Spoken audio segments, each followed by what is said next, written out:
10 years ago, a new young adventurer named Jade visited the guild to take on some quests. However, instead of getting mesmerized by the job requests on the board, our boy was captivated by the gorgeousness of the beautiful blue-haired receptionist, whom we will call Garnet. It was absolutely love at first sight. So, Jade accepted his romantic adventure quest and confessed to the guild's young maiden. The story continued with Jade's early ventures as a full-fledged fledgling who felt pretty delighted after defeating one single slime in the woods. With a beaming smile, the flower bud ranked adventurer celebrated his achievement. This was his very first quest, a step closer to his dream of becoming a great adventurer. To achieve that, Jade needed to gather the mana stones of the perished monsters and collect the ether their lifeless bodies left. This enabled adventurers to add petals on the flower mark on their hands, determining their strength among the 4 classes of attacker, guard, support, and enhancer. Jade was a proud novice flower bud member of the latter. He realized it too late that the mana stone had a little crack on it, meaning his reward would be lesser than expected. However, this unfortunate incident pumped Jade up even more. He swore to do even better to ultimately become a hero and the very best adventurer in the world. The very best that no one ever was. In the Royal Capital Adventurers Guild, Jade looked for a receptionist to get his reward for the mana stone. He stumbled upon the opened window number 18, where Garnet's mesmerizing face greeted the blushing little boy who gasped in awe while staring at her. The receptionist's facial features grabbed every attention and interest of the young adventurer. He took his time basking in Garnet's cute and stunning appearance. Eventually, he saw the nameplate on her chest and learned the girl's lovely name. Like how things should be, Jade realized at this very moment that he loved Garnet. Nonetheless, his silent staring was too creepy, so the receptionist asked if there was a problem. But what was more important was that he finally heard Garnet's angelic voice. Even if the mana stone's price had been reduced to half, Jade was preoccupied with abandoning his dream of becoming the greatest adventurer. He just focused on thinking about his beloved Garnet so that they could talk again. Jade took one more quest from the Adventurer Guild, planning to accept more after finishing one to get closer to his crush. Needless to say, Garnet lived in Jade's head rent-free while he completed dangerous and life-threatening missions. He successfully finished all of them as the years went by, and the little boy grew bigger. 10 years since Jade's first meeting with Garnet, a rock golem was going after 2 adventurers, and the situation looked horrid for the humans. They desperately resorted to a full power spell enhanced with magical buffs, shattering directly at the gigantic monster. Yet, it inflicted utterly no damage to bring it down. On top of it, an old man, an actual high-level rank 7 adventurer, weakened their efforts even more with his support companion. So, they ran for their lives and escaped the call of demise. To their surprise, the rock golem exploded before their eyes. The girl could only assume that her gramps used a secret technique or whatever. But what had truly happened was that the rank 10 adventurer, Jade, arrived and saved them in the nick of time by subjugating the gigantic golem. The 2 were surprised that the famous adventurer with the highest rank was in this place. It turned out that Jade just wanted to defeat the monster, although the primary reason seemed to be Garnet related. Moreover, Jade blasted the golem into rubble by simply throwing a rock at it instead of using his sword, despite it being the country's treasured blade. The reason? Garnet was the one who handed him this memento. The level 7 adventurer thought it was some sort of self-discipline, though. But we all know the real logic behind his logical decision. After all, Garnet had touched the country's sword, and having it with him made Jade feel his crush's presence. On their way back to the capital, Jade advised the curious girl to keep doing quests non-stop if she wanted to get stronger. According to the old man, it was due to the power of love. Shocked, Jade asked how he knew the exact reason. Yet, it turned out that the rank 7 adventurer referred to the love for people and peace rather than the romantic one directed at the receptionist. Eventually, Jade arrived at the Royal Capital's Guild Hall while carrying a massive monolith, amazing the adventurers who genuinely admired him. They were also impressed that this young man, whom they called a selfless hero, had headed to the regular counters rather than the special ones reserved for high-ranked adventurers, unbeknownst to them. Jade felt so embarrassed and nervous while waiting for his turn. But he refused to chicken out when it finally came because these moments of being able to talk, look, and have all Garnet's attention for himself were what Jade cherished and lived for. Panicking, Jade handed the monolith to the receptionist while saying his name and let Garnet examine the magical material from the golem subjugation quest. In his mind, Jade rolled around in excitement, repeating that he was in love. He took this opportunity to stare at the girl he loved and be jealous of the rock that Garnet was looking at. Even the receptionist's way of closing her eyes and checking the mana stone from all angles was, of course, picturesque for the adventurer who was madly in love. So, it was quite devastating when the inspection ended, and Garnet handed the check that contained 50 million. Despite being reluctant to say goodbye and let this moment end, Jade refused to bother the receptionist any longer. Although he wished that their purely business relationship would turn casual one day, Jade received his reward for completing the quest and luckily touched the girl's finger in the process. This caused him to keep a poker face while looking into her eyes and internally scream due to joy and disappointment that it ended so quickly. Regardless, Jade planned not to cash it out and just frame this check in his house. But before that, the determined hero took on another quest to repeat this moment one more time,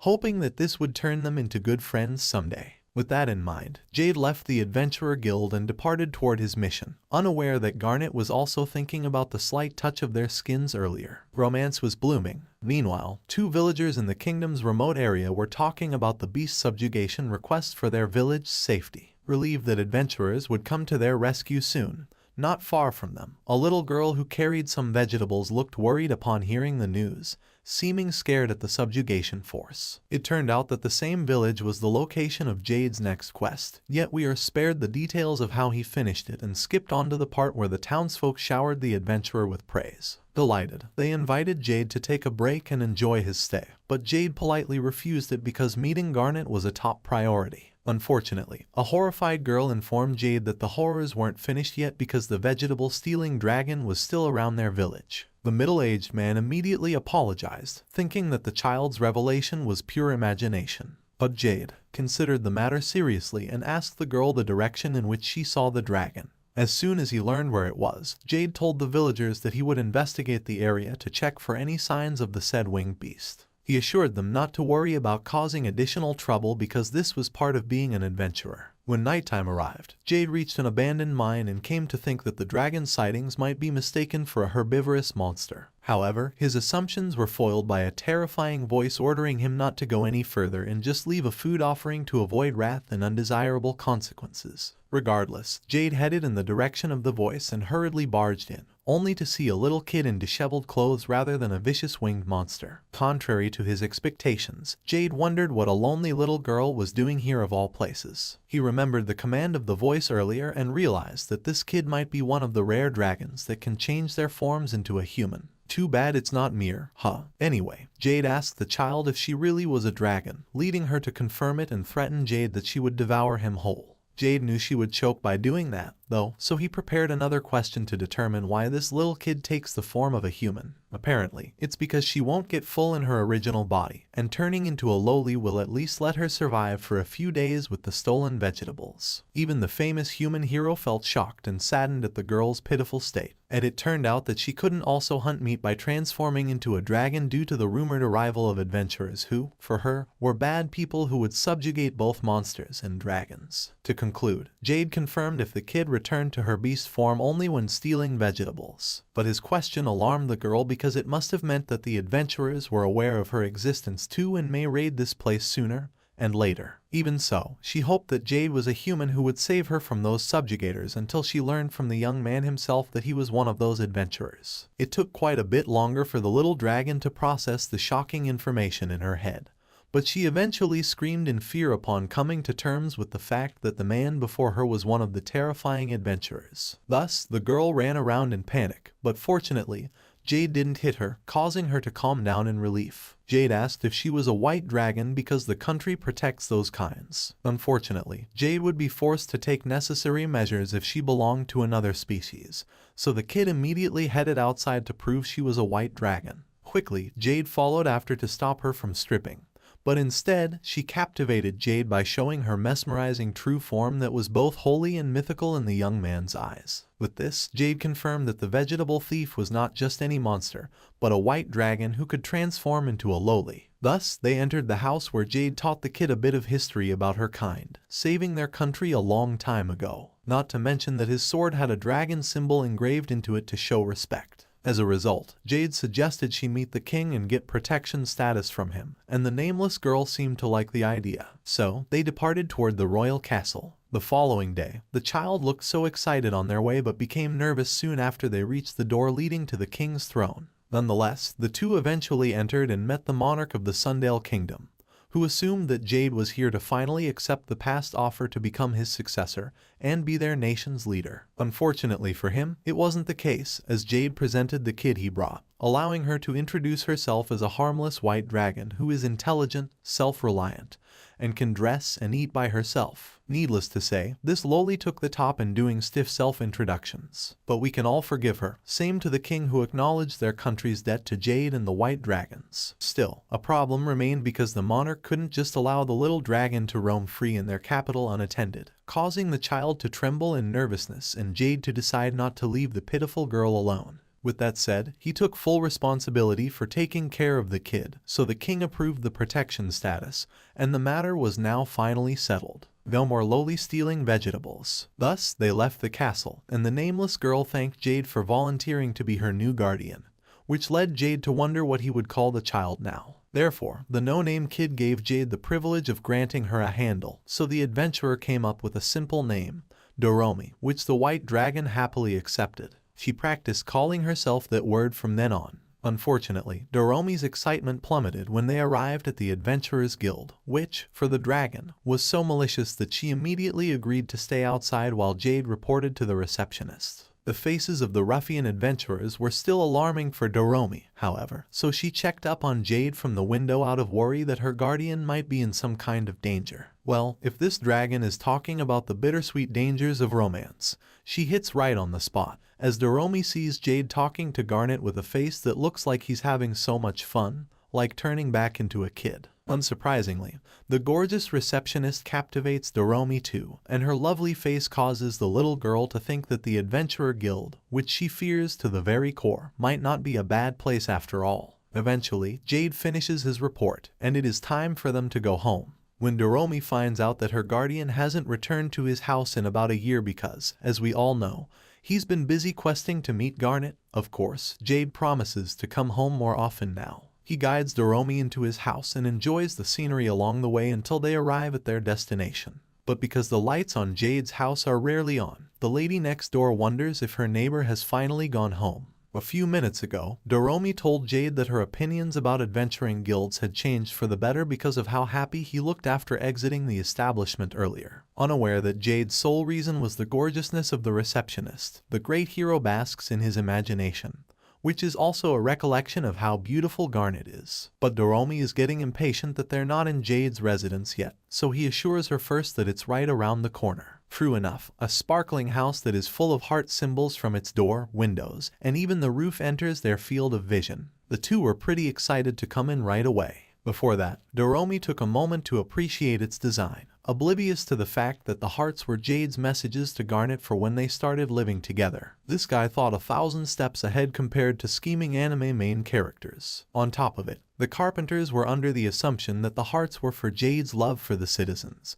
But let's not dig deeper into another misperception and proceed to enter the house of the lover boy. From the entrance up to the bathroom and bedroom, it never failed to amaze the white dragon. So, she continued the tour until the girl arrived in the walk-in closet where things were going slightly weirder. Doomi had no idea about it, though, and she admired the cute girly clothes and wedding dresses that numbered 28 in total, of which Jade even had the favorite that he wanted to see someone wear someday. After all, these clothes were for his beloved crush but not a legal wife that the little girl wanted to meet to say thanks for letting her stay here. Jade became speechless as he finally realized that his possession of women's outfits and dresses was an absolute degenerate level behavior. Given Garnet was not his wife or girlfriend, they weren't even friends. However, he couldn't tell Doomi about his romantic love for the guild's receptionist, leading Jade to invite the little dragon to a meal to quell their hunger and complete the surprise quest to distract the lolly. After taking a bath, Doomi returned to Jade and expressed her excitement at sleeping on the fluffy bed.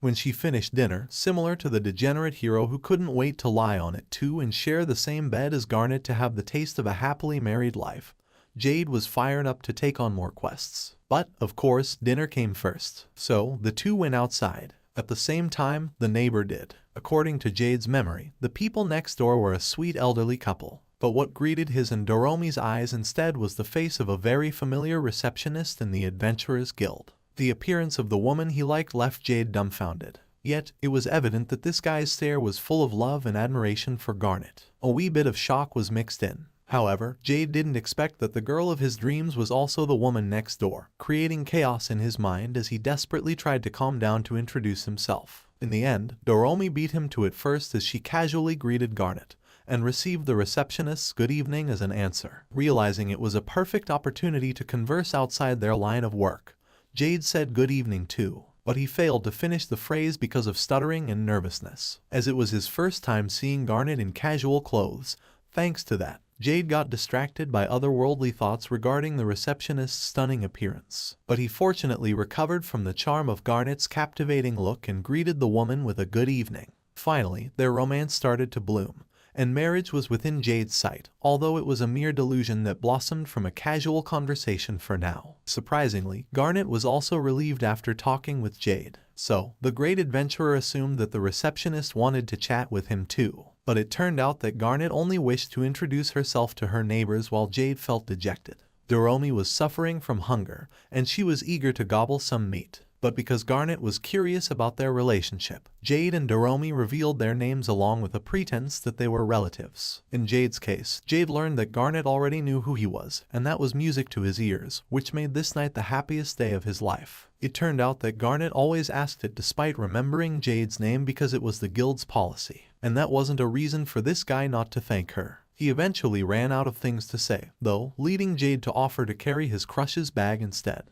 only to hear that its content was her underwear. Fortunately, Jade had no intentions to become a pervert, although he was close to being one earlier. Afterward, they learned that Garnet was heading to the public bath, causing Jade to put his expectations on Doomi to invite their neighbor to their house and bathroom. Thus, the lowly dragon, who got hit by a Japanizing beam, reminded the guild receptionist to be careful on her way, and that lost Jade's hope of impressing the woman he liked. Still, Jade looked quite satisfied just by staring at Garnet's back figure to the point he accidentally blurted out his love for the receptionist. Jade immediately panicked because the white dragon knows about it now, but Doomi advised him not to be embarrassed because she loved him too, and would not get shy about admitting it. It was more of a puppy loving her owner. Doomi suggested Jade give Garnet a flower, assuming that gardening was the receptionist's hobby because she apparently smelled a little earthy. Thanks to the dragon's advice, Jade imagined a scene where Garnet looked so happy from the bouquet of flowers he gives. Without further delay, the two explored the deserted plains weeks after that night because Jade had also defeated the King Scorpion in today's adventuring quest, albeit near where they were. Their objective this time lay in a different place, the enormous world tree that was located at the very top of a cliff. Dumbfounded, Doomi wondered if their destination was someone's castle. But there was no way that was the case. In reality, their goal here was to find the starflower, as it was apparently the best present to give according to the flower shop owners he interviewed the past 2 weeks. It turned out that the world tree was the only place the said gift bloomed, but they couldn't take the regular and long path to acquire it mainly because Jade couldn't wait to make Garnet happy with this present. Thus, the great adventurer climbed the cliff with Doomi clinging to his back, and they went at such a breakneck pace that the dragon didn't see the need to transform and fly. However, someone's scream entered their ears, so Jade hurried toward the world tree thinking a person might be in danger and something threatening might be happening there. Therefore, Jade informed Doomi that he'd go full speed ahead, allowing them to reach the summit faster than they initially planned. Afterward, they saw 2 female adventurers defending themselves from a giant earthworm who utterly overwhelmed their strength before the girls got devoured by the monster. Jade rushed to their rescue and smashed the earthworm with a single kick, which looked more than enough for a complete subjugation.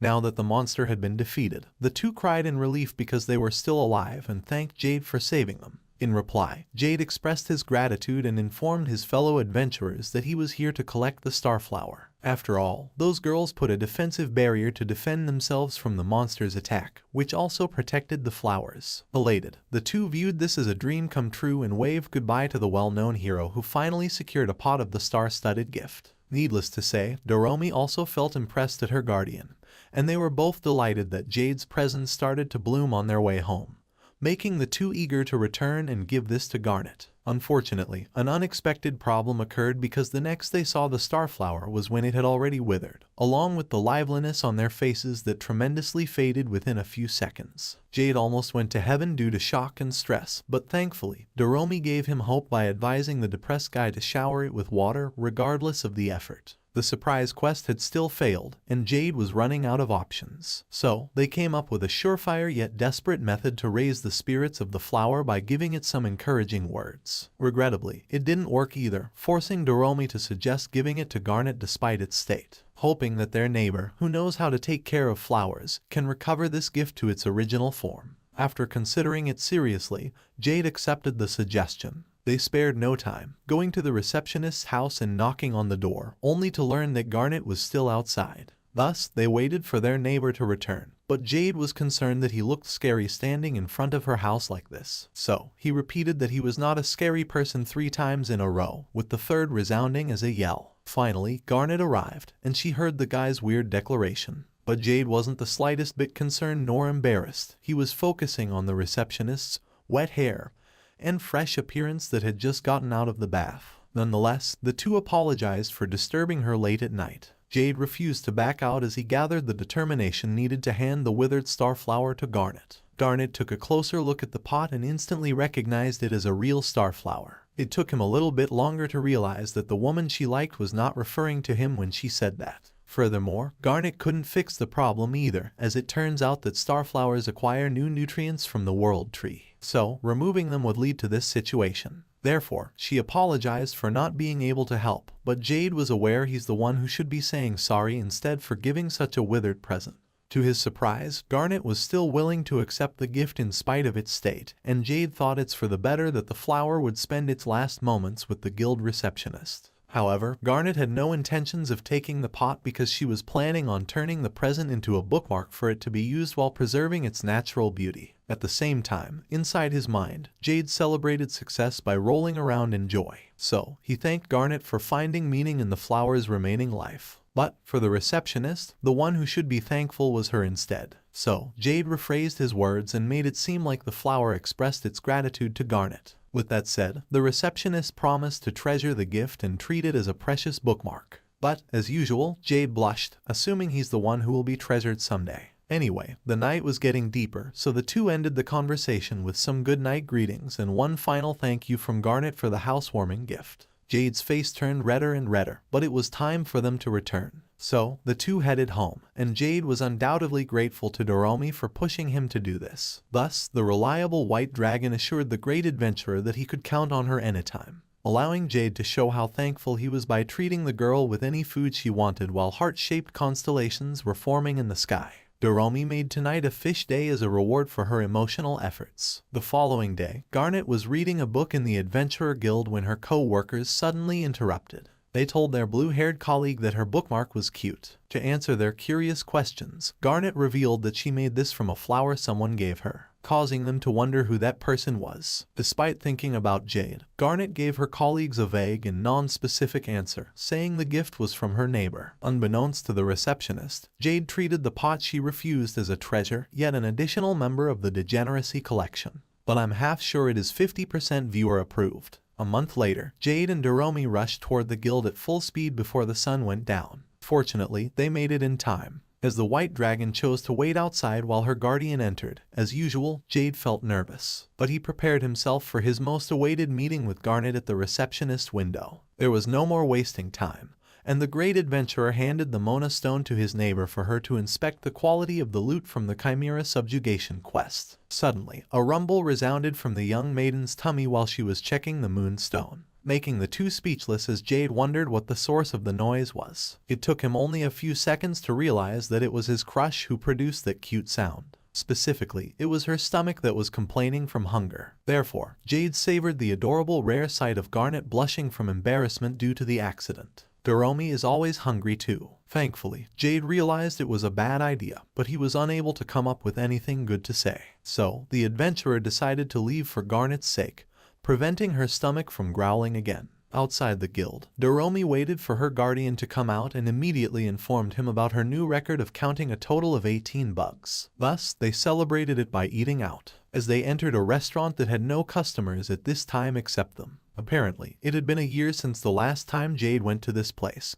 so the owner was quite surprised to see the famous hero again after such a long time. Doomi, on the other hand, only thought about food, and that was perfectly fine, as she ordered a hefty serving of stew full of meat while Jade chose the seafood plate. A few minutes later, the mouth-watering meals arrived, and it was their lucky day, especially Jade's, because it was the last serving of his order. Without further ado, the two had dug in and gobbled the food to their heart's content while praising the deliciousness and nostalgic flavor of the seafood and the stew. The two had indulged in their own hallucinations about their tasty meals when a new customer had barged in and sat next to Jade. To Jade's surprise, the lady who arrived was none other than the guild receptionist that everyone there had been waiting for, which made the adventurer wonder why Garnet had come to this restaurant. Could it be because she wanted to have a dinner date with me? As Jade assumed that he had heard Garnet ordering the usual meal to the owner, meaning this receptionist was a regular in this place. In any case, Jade wondered what food his neighbor was referring to, only to find out it was not available anymore, because what Garnet had wanted was a serving of the seafood platter that had run out due to Jade. Even though it hadn't been intentional, the adventurer had disappointed the woman he loved, and that for him had been unforgivable. So, Jade had volunteered to get some fish for the owner to cook and give to Garnet. Unfortunately, the restaurant owner had thought it had been a grave sin to make Jade of all people do the errands for his restaurant. But Jade hadn't been doing it for him anyway, so he had persuaded the owner to let him buy the ingredients. Still, it had seemed impossible for now because the supplies had been scarce, thanks to a dangerous monster lurking in the coastline, to sink the fishing boats. Even the white dragon, who had been known to steal vegetables, couldn't forgive the monster of the sea. And the same had gone for Jade, so he had asked the guild receptionist if there had been a subjugation quest for the creature in question. According to Garnet, there had been one tailored to rank 6 adventurers, but because it had been of a lower level, Jade hadn't been able to accept the job. Nor had he been able to wait for the quest to reach rank 10, as it would undoubtedly have taken ages. Then an idea had popped into his head as Jade had wondered what would happen if he didn't treat the subjugation as a mission from the guild. If Jade had gone fishing in the sea and accidentally met the monster, ultimately eliminating it as a form of self-defense, then everything would have been okay. That said, Jade had decided to go to the ocean and grab some fish to allow Garnet to eat her favorite delicious seafood. As soon as the next day, Jade and Doomi had headed to Jade's villa near the location that he had bought 2 years ago for reasons that you would already expect. But because the little girl had been curious, Jade had revealed buying the mansion because of the beautiful sunset view. Although he had omitted the details of taking Garnet there to make her fall in love not just with the scenery, but also with him. As everything had eventually gone romantic, they would have kissed. That had been the end of his delusions. Nonetheless, their objective there that day had been to grab the fishing equipment that Jade had acquired in the past for him, Garnet, and their kid to enjoy. Who would have thought it'd be used for subjugating a monster? Still, Jade hadn't thought it had been a waste because he could have gone fishing with Doomi while waiting for the sea creature to appear, ultimately catching the ingredients and having a casual dinner with Garnet. Then Jade would low-key mention he caught the fish and attracted the receptionist romantically, for their relationship to finally deepen.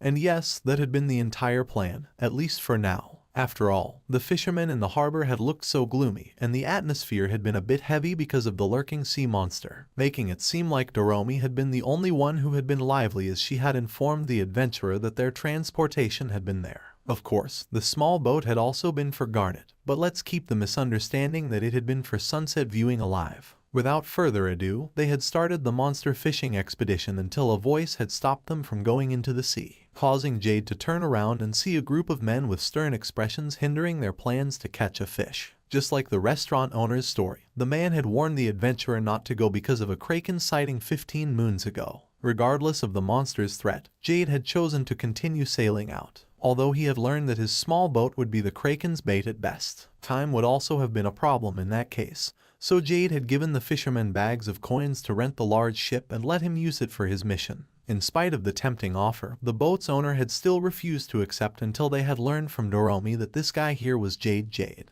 Thanks to that, their opinions had changed, and there had been no more gloomy looks on their faces, as they had assumed Jade would subjugate the monster. Therefore, the great adventurer had informed them he couldn't take the guild's request regarding the kraken's elimination due to his higher rank, but he had been willing to defend himself and take down the enemy upon encountering it, basically using himself as bait without a penny for compensation. But for the bright LLY, they had been there to bring back the favor for the tasty seafood the fishermen always caught, causing the middle-aged men to feel amazed that Jade had been thinking of them. So they had let Jade use the ship for free and return the bags of coins he had given the owner. Thus, Jade and Doomi had departed toward the middle of the sea, but it had been so peaceful, and the monster hadn't come out, so they had proceeded to quietly fish. Eventually, a prey had bitten the bait, and Jade had captured his first catch. So Doomi had suggested having a competition because she couldn't let her guardian take all the sweet parts. Lady Luck hadn't been on her side, though, given that the white dragon's fish count had been 0 while Jade had already had 5. As a result, the two had switched spots because that might have been the reason for Doomi's misfortune,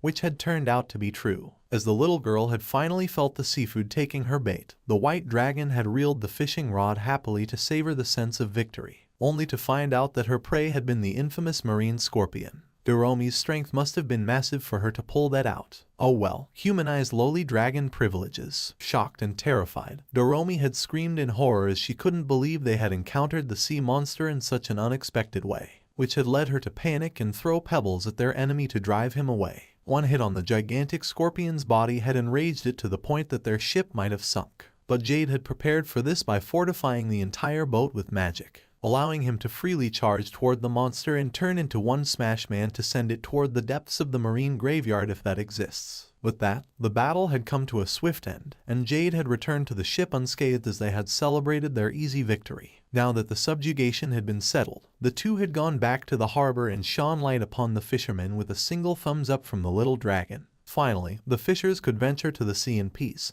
and Jade had been excited to offer the fresh fish to turn into cooked seafood, and give it to Garnet for the sake of his romantic plan. Doomi and her guardian had been starving, so they had headed toward the restaurant, until Jade had suddenly caught sight of Garnet on their way to the place. Surprised, he had called out to the receptionist with an overly energetic voice that Garnet couldn't help but comment on. Nonetheless, our boy had gone a long way and could now converse with his crush without any problems. So, he had revealed the fish they had caught in the monster subjugation in the middle of their fishing expedition. Doomi had taken over the explanations and informed Garnet about her heroic deed of throwing rocks at the monster while keeping calm and staring at its eyes without stepping back, when, in reality, all she could do had been watch. In the end, Garnet's affection toward Jade had leveled up, assuming he had been the one who defeated the sea monster. So, she had asked him if he'd go to the guild tomorrow. Jade had wondered if Garnet remembered his promise to take a quest today like usual. He had learned that the receptionist did not to mention she had gotten worried when Jade hadn't shown up at the guild the whole day. In a second, Jade had blushed, confused as to why Garnet was concerned about his safety even though he had been a strong rank 10 adventurer. Of course, it had been a wish come true that the woman he liked was worried about him, but Jade couldn't help but think that he had been an unreliable kid in the receptionist's eyes. However, for Garnet, Jade hadn't been an all-powerful hero nor the greatest adventurer,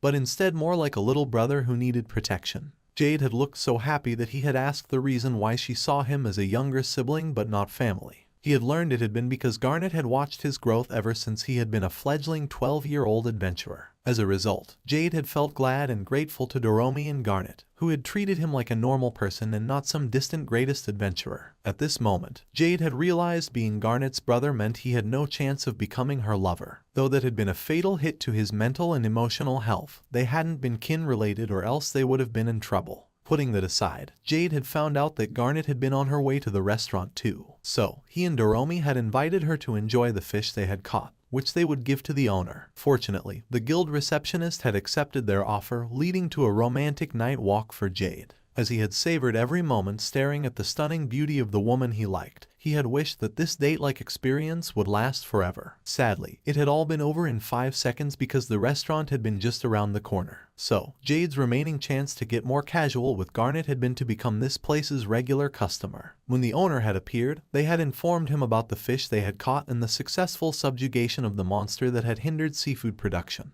With a sincere thank you, he had promised to make delicious meals for them. Jade had been confused as to what the owner meant by those words. On top of it, Garnet had given the man flowers as gratitude for cooking tasty food, and it hadn't looked like the gift had been a mere token of appreciation. So, Jade had asked what was going on. Unfortunately, the adventurer couldn't eat there with Garnet anymore because the restaurant owner had planned to close the shop and live in the countryside with his daughter and her husband. Brimming with sadness, Jade had given him a bag of coins as a retirement fund, but the owner had refused it for the first and last time in this restaurant. Jade had sat very close to Garnet, to the point that their elbows had been touching, and he had been crying because the shop had been closing down. No, he had just been sad. This might have been the final time this once-in-a-lifetime moment had happened. Soon after their meals had been done, the white dragon and her guardian had taken a bite and praised its deliciousness in unison. while Garnet had watched them with a sweet smile before joining the two as they had enjoyed this short moment of happiness. On another evening, Doomi had been with her friends outside the adventuring guild, telling them about her adventure today, regarding Jade defeating a Hydra with one punch while she apparently watched Jade's back. The kids had been amazed by Doomi's story, asking her to tell more epic journeys. But this is where it ended that night because Jade finished his report to the guild receptionist. Although his face looked so depressingly sad, and it was highly possible something ominous was happening. We went back a few minutes before the scene as Jade and Doomi had just finished a high-level quest and were on their way to the guild. As usual, Jade was excited to see his beloved receptionist, not to mention pretty ecstatic that he could hold private conversations with Garnet now, compared to long ago. Maybe one day he could have asked her out. Putting that aside, it was the regular routine of Doomi waiting outside and passing the time with other kids while Jade made his way to the receptionist window. There, he basked in the brilliance of Garnet's mesmerizing face. Unlike in the past, Jade refused to become a nervous wreck and approached his neighbor calmly. Introducing his name and giving the mana stone, Jade enjoyed this once-a-day alone time with Garnet, with a delighted grin on his face. However, that smile disappeared quickly after hearing the woman's cough. He got gravely worried about her state, wondering if Garnet had been suffering from a serious disease all this time. Even though Jade was concerned about his neighbor's health,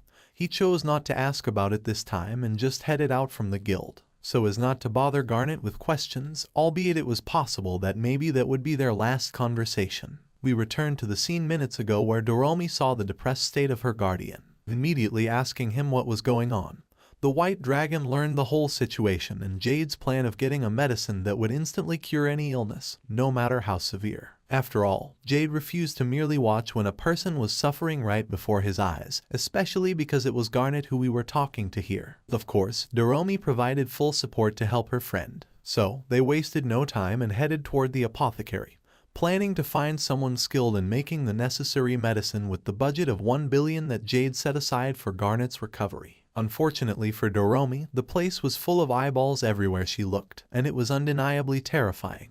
Even if it was me. The white dragon screamed while urging her guardian to get out of that place as quickly as possible, or else they would be the next victims. Therefore, Jade assured the white dragon that no body parts would be removed from her because she had the country's protection status. But it seemed like it was too early to be relieved due to the sudden appearance of a horror-filled woman with a kitchen tool in her hand.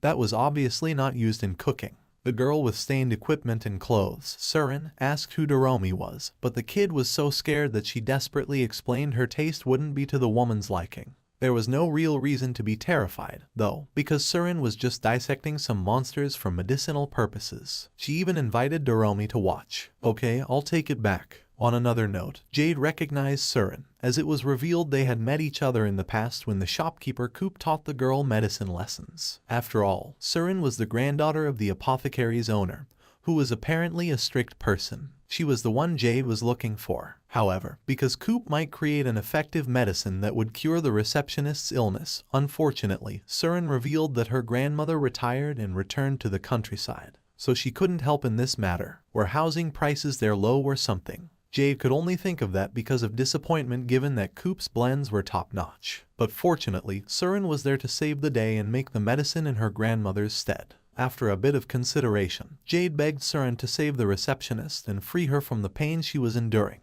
leading the apothecary to assure the great hero that everything would be okay in her care. With that said, Jade informed Surin of all the symptoms he noticed and received advice to browse through run-of-the-mill cough medicines, which Jade didn't want because he thought it wasn't a typical cold, but because he couldn't give sufficient information to conclude that a severe illness was at play here. Surin could only avert eye contact while informing Jade that special medication wasn't required. However, seeing Jade's desperation forced Surin to give this case a shot. She immediately started brewing medicine that would remove the patient's cough and fatigue. Therefore, Jade and Doomi offered their helping hands, which led the latter to carry a glass with something red inside that she assumed to be tomato juice, in a sense. Doomi hit right on the mark, although she missed the most important part. The red juice was from a dragon. The little girl screamed like someone who just saw a lifeless person, and it seemed like she wouldn't recover from this anytime soon because this place reeked of bad news. Regardless of the unfortunate events for the white dragon, the cough and fatigue suppressant had been successfully made with a price of 30,000,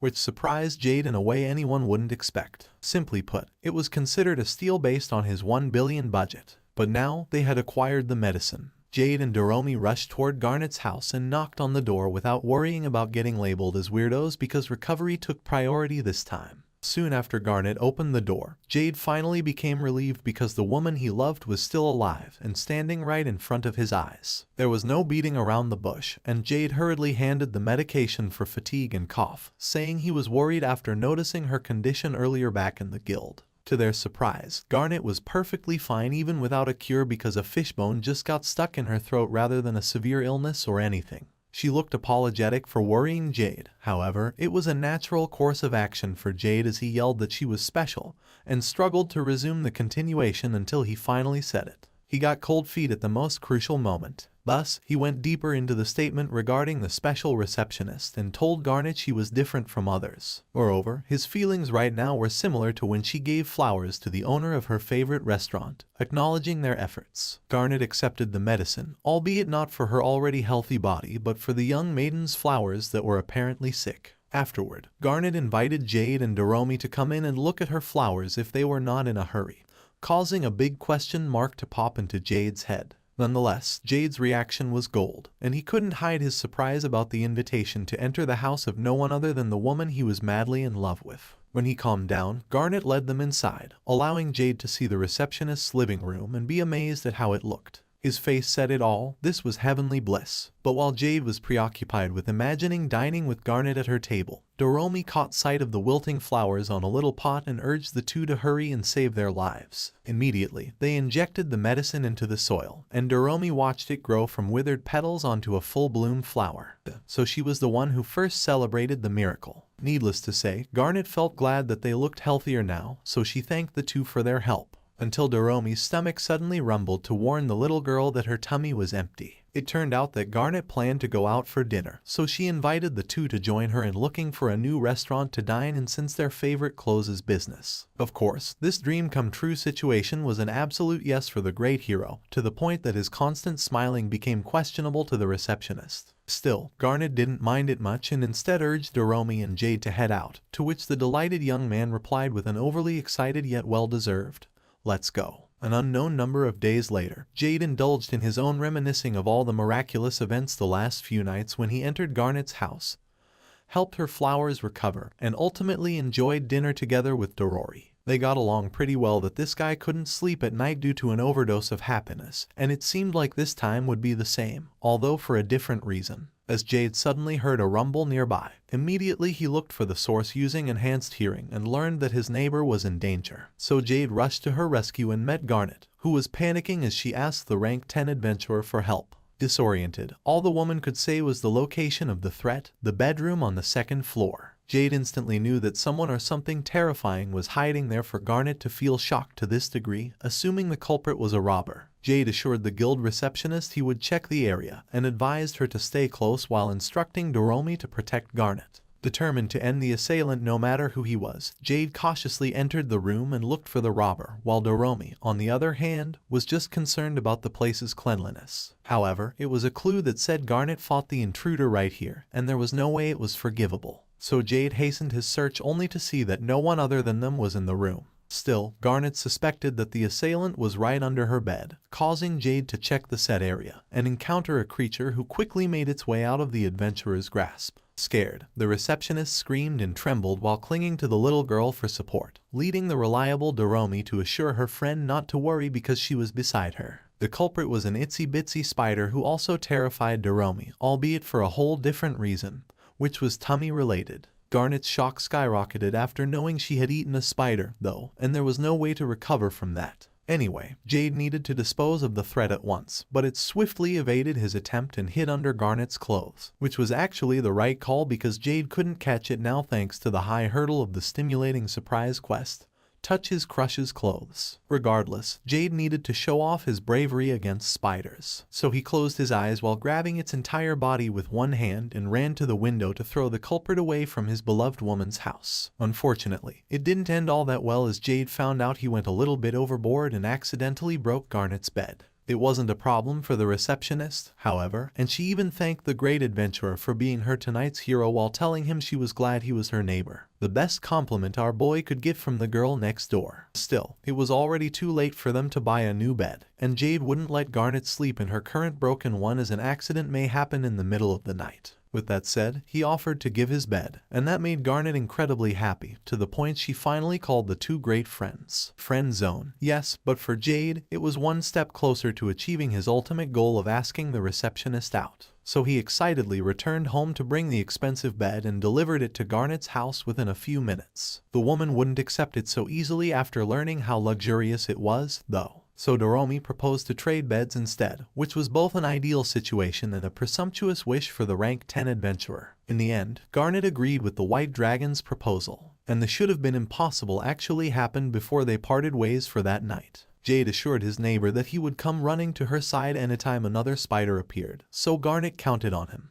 And that was yet another blissful moment for the young man carrying the bed on his back. Jade cried tears of joy while walking on his way home, ultimately setting it up in his room and engaging in thoughts of disbelief about Garnet's bed residing in his house. After some panels of slowly savoring his first time, Jade sniffed the blanket and smelled the fragrance of the woman he liked, causing him to imagine being embraced by Garnet and enjoying some good dreams in the process. Until this adolescent man realized something, a degenerate level thought. Afterward, morning arrived, but Jade didn't look refreshed at all because Garnet apparently hadn't let him sleep. I leave the rest to your imagination. Meanwhile, a young girl in a certain town, whom we will call Marin, was on her way to the capital to start her journey to become a great adventurer like none other than the famous hero Jade. Speaking of that adventurer, the sleepy Doomi was with him, complaining that today's quest took them until morning, and they still needed to wait for the train before they could return to the capital. In the middle of her yawns, Jade noticed a girl staring at them for quite a while now, so he asked her if she needed anything from them. Weirdly enough, Marin requested Jade's permission to look under their feet, to which the lowly dragon responded by taking off her shoes. In the first place, the aspiring adventurer just wanted to check what was under the bench, but her expression turned sad after not seeing what she was there for. Apparently, Marin dropped her wallet and lost all the money she had, leaving her with no coins to spend on anything.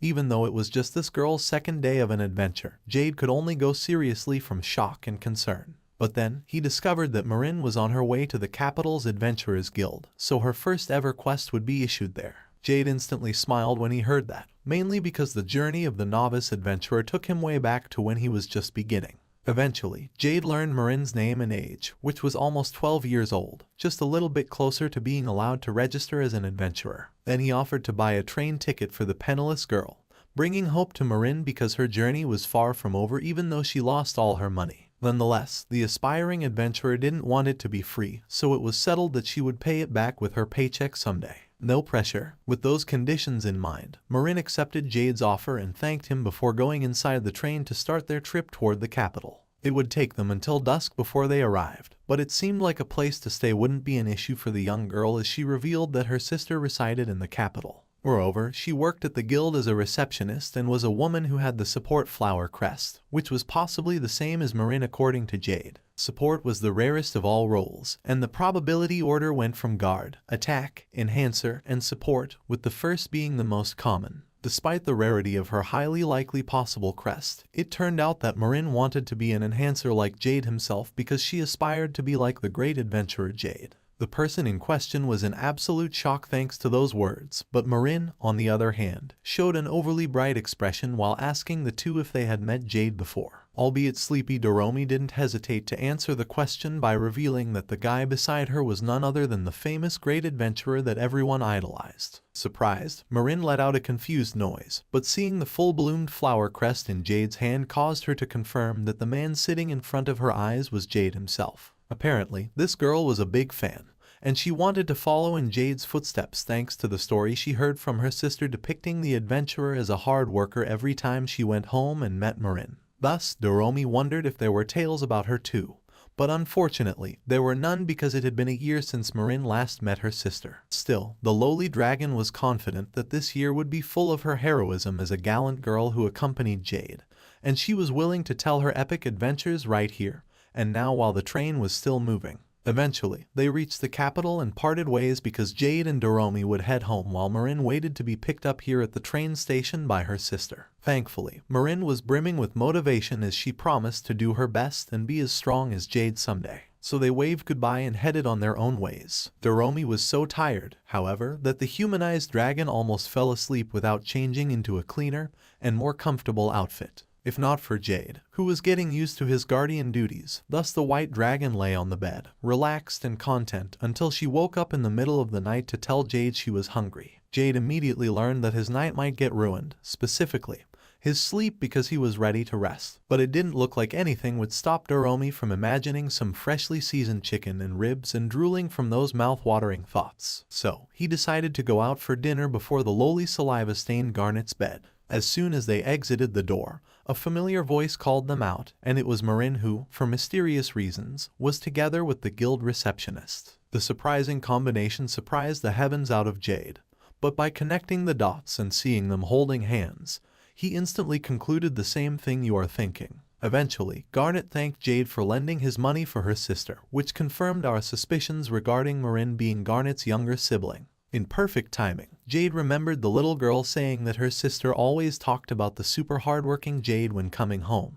Not to mention the possibility of being called Jade and the ultimate compliment that would bring any S down to their knees. Super hard worker. Once again, this was another blissful moment for our non-harem protagonist. But while he was slowly ascending to heaven, Garnet volunteered to pay the borrowed money in Mar. Instead, Jade told her not to worry and rush the payment because helping each other out was just the proper neighbor etiquette. He reminded the receptionist that they were friends, so small things like this were always a big okay. Hearing those words, Garnet blessed Jade with a sweet smile and informed her curious little sister that she was really friends with Jade. For the first time, the adventurer invited the receptionist to eat outside. But Garnet refused it for now, given that she and Marin just ate before going home. It looked grim for a moment until Garnet reassured Jade that they could do it next time and share a proper meal with all four of them on another day. Jade was satisfied with how it turned out, so it was a good night's sleep this time around, and no more inappropriate thoughts. As the sun rose, a knock resounded on Jade's door, and he opened it, albeit wondering who in the world it was this early in the morning. To his surprise, the culprit of this overly shining day was Garnet, who, for unknown reasons, was looking specifically for Jade. Jade immediately pinched himself to check if it was not some kind of a hallucination or a dream, and it was not. So, he focused his gaze on Garnet's stunning appearance because it was his first time seeing her in a skirt. And that was an unbearable level of cuteness for this guy because it was too rare, as Garnet usually wore pants. Jade etched this sight into the depths of his memory, although there was a bit of a problem when doing that. Staring face to face for a long period was plain weird. Nonetheless, Jade pointed out the woman's casual outfit and learned that Garnet always wore one when going to work, meaning she would do exactly that right now. But that was for later, as she would discuss something with Jade first. Without hesitation, Jade allocated years' worth of his time to listen, assuming it would be something good, allowing Garnet to ask the adventurer if he would go to the guild today. However, her determined face turned dispirited as soon as she knew Jade would head to the mentioned place. As a result, Garnet started to leave while apologizing for waking him up, leaving the adventurer shocked and wondering why. The moment quickly ended with that one question. Still, Jade refused to let it be over and told Garnet to state her request, as he would surely hear it out, especially because the receptionist made the effort to come here instead of waiting for him in the guild. He looked into the woman's eyes and advised her not to hold back and rely on him because they were friends, enabling Garnet to reveal that she had a personal favor to ask Jade about her sister, Marin. It turned out that Garnet wanted him to watch over Marin during the day, as she believed her sister would be in good hands in Jade's care. Jade's eyes widened upon learning that the woman he loved trusted him to this degree, so he accepted her request, relieving Garnet because the only ones she could ask were Doomi and Jade. Finally, Jade's 10 years of effort were paying off, and he was crying in the depths of his mind before asking if the kid he would take care of was still sleeping.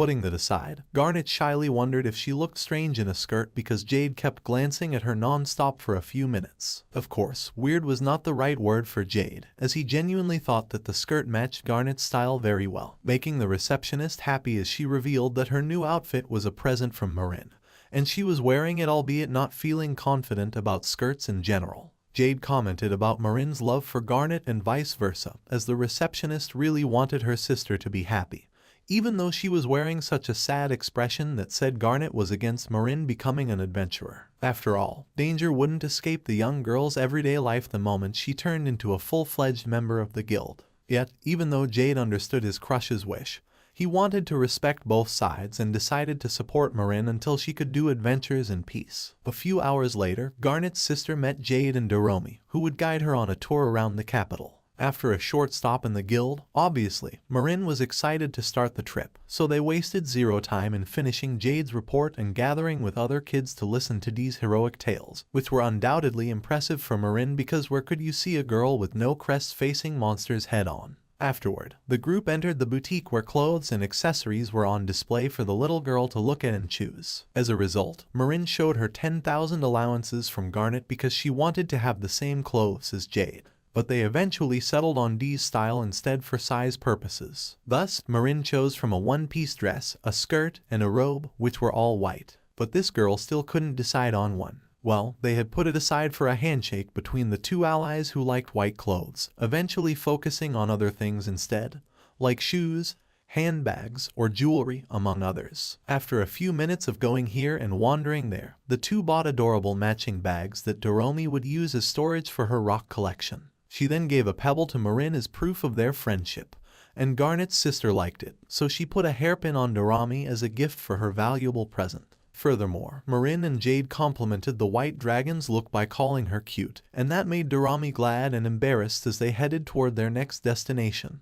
the armory. Unfortunately, it was bye-bye for the adorable loli as she was now a fully armored loli without any hint of cuteness whatsoever. Thankfully, they discarded the idea of buying this defensive equipment, as it did not fit Marin's preferences. They decided to go with a shield dagger pair instead. Eventually, Marin was able to test the surprisingly light shield, which was made from the strongest metal in this world, the mithril. The price looked inevitably expensive, however, but Jade took it on from there to handle the bargain so Marin could still have money for lunch. Jade went to the shopkeeper alone and asked the price of the shield but learned that mithril had increased in value, so the equipment would be worth higher than the buyer's budget. To everyone's surprise, Jade offered 5 million for the shield, and the owner happily accepted that, despite being dumbfounded. On the other hand, Marin was absolutely flabbergasted that the price of her new equipment was an unexpected 5,000, and she thought it was a miracle because Jade said so. To back up his lie, nonetheless, Marin was happy to use her new weapon, and in the end, that's all that mattered for both Jade, Doomi, and especially the aspiring adventurer who attained more confidence to reach her dreams thanks to this shield. Thus, the two girls held hands as it was lunchtime after shopping. But it seemed like Jade was being Jade, and he wished to do what they were currently doing to Garnet in the evening. The receptionist arrived home and saw Marin waiting for her while passing the time with Jade and Doomi. The young girl immediately told Garnet about today's events and eventually showed her the mithril shield she was so proud to use, informing the receptionist that it was only worth 5,000 in the armory shop. However, Garnet knew the actual price, so she instantly found out that Jade had done something and smiled at Marin to maintain the beautiful lie. As thanks to the adventurer, Garnet invited them to treat to dinner, but Jade wanted to pay for it anyway. He told the receptionist there was no need to bring the favor back as he would let Marin join their general house cleaning tomorrow. Only if Garnet was okay with it, of course. The woman next door chuckled in reply while assuring Jade that she trusted him with all her heart. Leaving Marin to Jade again was perfectly fine. Thus, the great adventurer went over protective mode just for the sake of it and promised Garnet he would protect Marin at all costs, as if there was something dangerous in his house. It seemed like his protection wasn't needed, though, as the cleaning shield hero rose the following day to exterminate some germs. Apparently, Garnet had already headed to work when she left the house because this equipment surely wouldn't be here if older CIS was there. Despite their cleansing weapons, Doomi and Marin wiped the entire house squeaky clean until hours had passed, and the whole place became spotless thanks to their job well done. Jade offered to buy any treat they wanted as a reward for their hard work. But before the lollipops and the sweets, Doomi showed the letter she accidentally found while cleaning earlier. According to the dragon girl, it was wedged between some books, and it turned out that Jade completely forgot its existence even though it was from the king himself. Marin was utterly baffled that they personally knew the monarch of their kingdom, not to mention he was unexpectedly an average person, at least for Doomi. Nevertheless, Jade revealed that the letter was an invitation to a ball for all adventurers ranked 8 or above, which was held every year to celebrate the king's birthday. birthday, obviously. These two were eager to know if there was a lot of tasty food in there, but Jade wasn't really sure because he hadn't attended the ball even once. Of course, his hidden reason was to do quests and spend time with Garnet in the guild. Although Jade also secretly wished to escort the woman she loves to that place. "Then why don't you just take my sister," said Marin, who guessed right on the spot what Jade was thinking. And she believed it would be okay because, in her eyes, they got along fairly well as good friends. Up until then, Jade had given up on that idea as his interactions with Garnet were purely business related. But now that they were more than that, and the receptionist was showing him her sweet, genuine smile more often, Jade gathered the determination to man up and make his wish a reality this time. With that said, another romantic quest ensued as Jade challenged himself to invite his beloved woman to the grand ball in the kingdom. However, the possibility of getting rejected was also high, and Doomi took the liberty to jinx it by informing her guardians she would go with him instead when Garnet said no to the invitation. Therefore, Jade needed to pray, practice, and it just came at the right time when Doomi and Marin would take a bath, allowing Jade to have his secret training arc in front of the receptionist's house. Unsurprisingly, this guy was overwhelmed by pressure and nervousness, so he convinced himself it would all be okay with the smart approach of asking Garnet to be his partner in the ball. Pretending the Madonna was here, Jade tried many different methods, starting with a talk about the weather to a plain straightforward sentence that lacked appeal to something that focused on the king's jolly birthday. Needless to say, all of those had utterly failing marks, and it seemed like the difficulty was shifting toward Demon Lord level until Jade realized what needed to be done,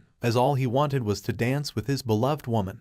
Putting all his feelings into the next phrase, Jade yelled the words that were straight to the point and emitted a positive impact that would surely move Garnet. Speaking of her, she was behind the shocked hero, possibly all this time, and it was clearly an absolute horror for the adventurer. Despite the heavenly mesmerizing appearance of the receptionist he loved anyway, Garnet was here to check on her sister while she was on a break, so Jade informed her that the kids were bathing themselves, as they had just finished cleaning. On another note, Jade feared that Garnet thought of him as some kind of a weirdo now, so he confirmed it by asking the receptionist's opinion about him. Borrowing Garnet's words, "I think you're a very kind person," and that was a critical boost to Jade's emotional well-being. Not to mention, Garnet also believed he was a hard worker who was good with children. Jade was just happy he wasn't a weirdo in the woman's eyes. But in the end, it was too early to celebrate because Garnet heard his practice invitation to the ball earlier as a strange twist of fate. The secret training turned into the real thing, but Jade immediately judged whether he would be rejected, ultimately crushing his dreams or not, as he surprisingly received the receptionist's okay. Even the adventurer couldn't believe this was happening.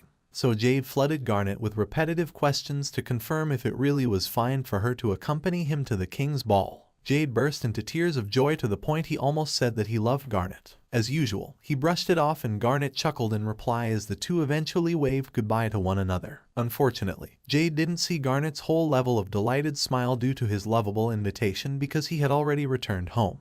Nonetheless, the adventurer was still happy as he practiced dancing with an invisible partner and informed the two girls who had just gotten out from the bath that Garnet agreed to accompany him to the ball. Thus, Jade garnered the motivation to train hard so as not to step on his crush's feet. But first things first, this guy needed to decide on his outfit. The first one was a flop due to how shiny and sparkly it was, and it was a sin to blind Garnet with bright clothes. So he changed into a dark attire with a cape, but the judges greeted it with utterly low marks. Fortunately, the third one looked great, and it was less approved, even though Jade thought it was too plain. But he ultimately settled with this one and thanked the two for their opinions. 5 days remained until the party, and Jade spent it studying and practicing for his goal to capture Garnet's heart with his dance, which was also thanks to the help of Doomi and Marin, who enjoyed the process along the way. Unfortunately, there was no Garnet point of view in her preparations, not even a single panel. Even though the day of the party arrived before that, Marin was with Jade and the White Dragon in the daytime because they were accompanying the girl in her first quest as an adventurer, as it would be their farewell when tomorrow came. After all, Marin would go home because her original plan was to do only her first job request here in the capital. Although it was sad, Jade prioritized the girl's progress while Doomi, on the other hand, was raring to throw a celebration party between her and Marin to commemorate the girl's achievement of becoming an adventurer. That said, they headed to the guild's registration office where Marin handled it all alone.